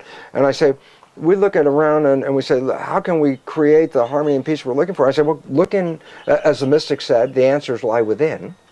Go in under that skin and then say, every cell is an entity. Every cell has a job. Every cell gets paid. Every cell gets health care. Every cell gets protection. There's a social structure. There's a government, the nervous system, which is conducting, coordinating, but communicating with the 50 trillion citizens. It's not a one-way thing. The cells can certainly talk back, and if you've got symptoms of something, you've got some cells in your body complaining about something. And so I say, wow, isn't that great? The answers that we need to live on this planet are already here. We just have to look inside and say, how do they do that? They have an economy, they get paid, and right away that offers like, oh my God, if you see how the economy in a human body works and compare it to the destructive economy that we have created in human civilization, you realize the human version of economy is destructive. The version of the economy inside the system is completely supportive of life, and if we modeled our economy after that, we would be taking the biggest jump that both Tom and I are talking about of putting this all together as a unity at this point, okay? So the interesting aspect about this is, if I could just get 2 minutes on that, it's really simple. Here we are with people, a massive portion of this entire population fending from day to day with not enough to stay alive. And then we have individuals that, like $50 billion, $60 billion, all these things. I go, well, does that work in the system where cells are getting paid and there's an economy? I go, no. And here's how it works in the system. And this is why, if we understood it and modeled off of this body, we would succeed. And basically, the system is simply saying this, that, number one, wealth means money, economics, resources, energy beyond what is necessary for survivability. Once you have survivability, anything beyond that is called wealth. Well, here's the point. There is no wealth in the human body until every cell is given the very basics of life. Every cell has food, every cell has a place to be and work and job, every cell has got health care, protection, and all this. Every cell's got that. There's no cell with wealth until every cell is given the basics of life. Once the cells are given the basics of life and there's extra produced, that constitutes wealth. But guess what? Every cell then can accumulate wealth in the physical form of ATP molecules, which biologists actually call the coin of the realm, which are energy units. So cells can accumulate wealth, but then guess what? Then there reaches a physical limit of how much wealth they can hold on to, because they only are so physical big and can only hold so much. The next level is this. Anything beyond that, that covers the individual as much wealth as they could carry, wealth beyond that goes into the community bank, which is energy used by the entire community for whatever it needs for its evolution, growth, maintenance, and development. So that if I break my leg, my liver cell doesn't go, oh, you're going to take my salary to fix that leg?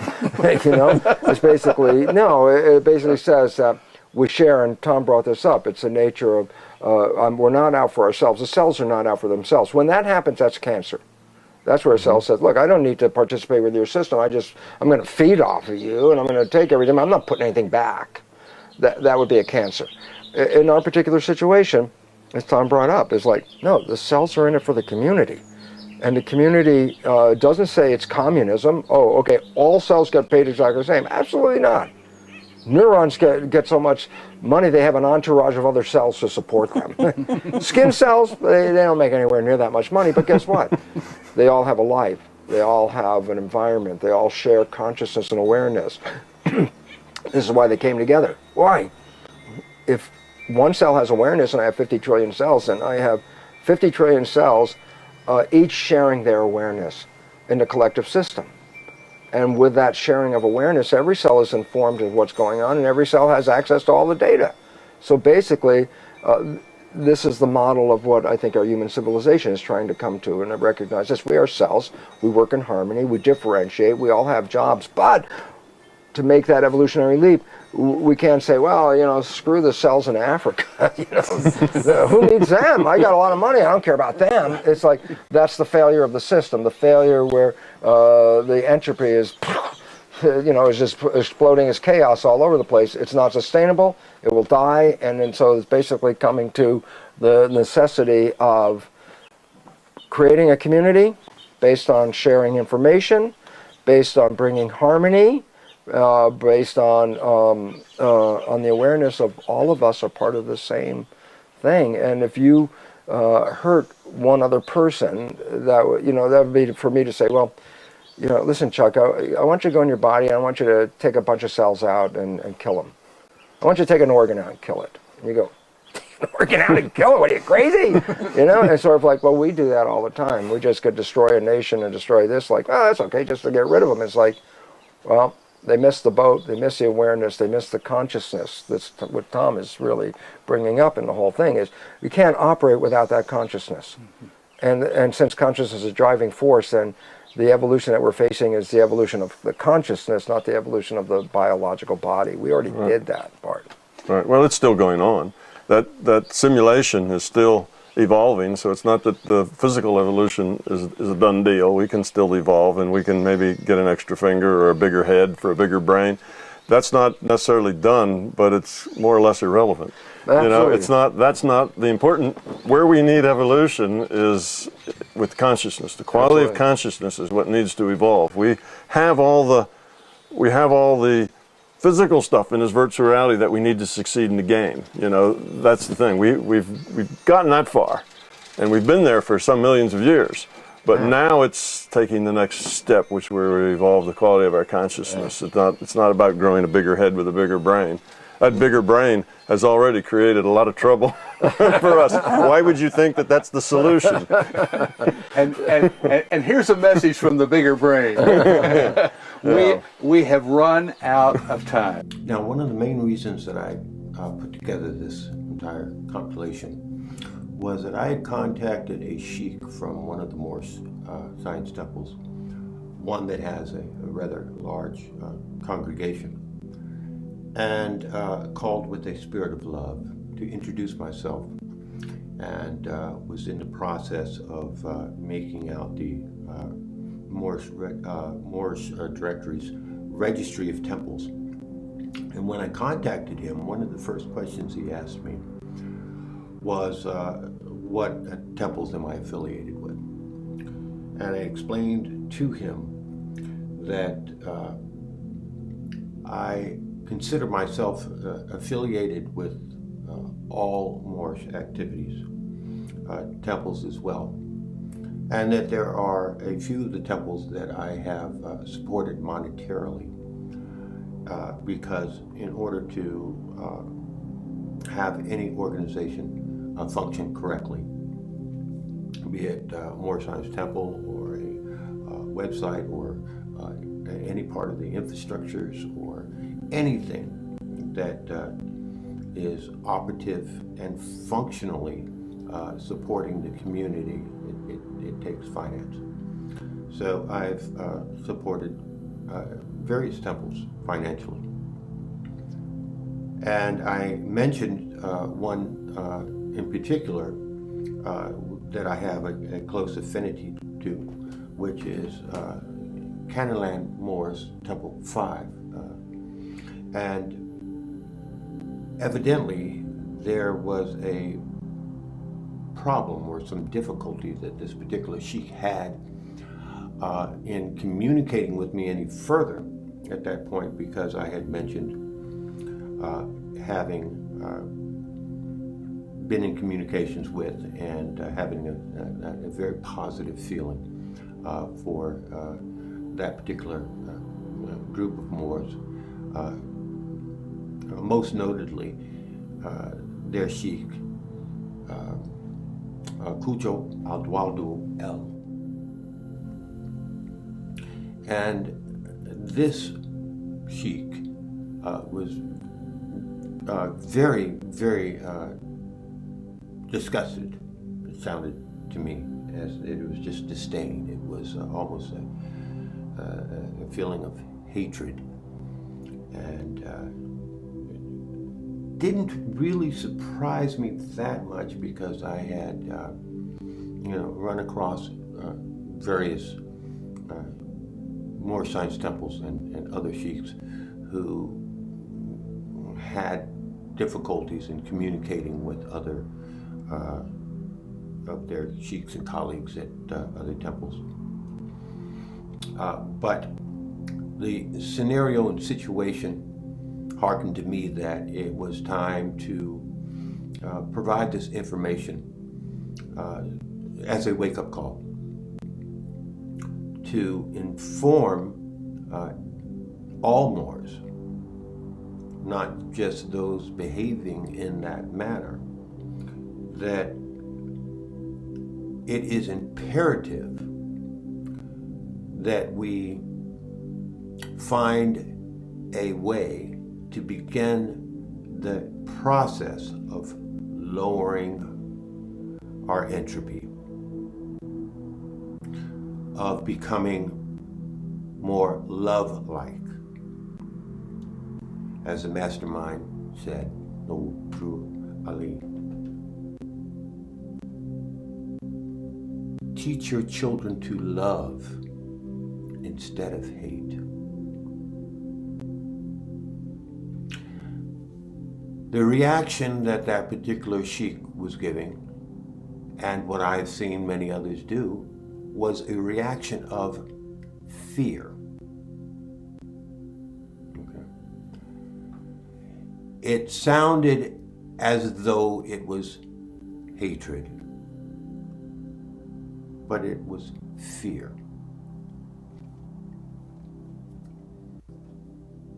Because remember, the opposite of love is not hate, it's fear. And if we do not collectively, as a community, find a way to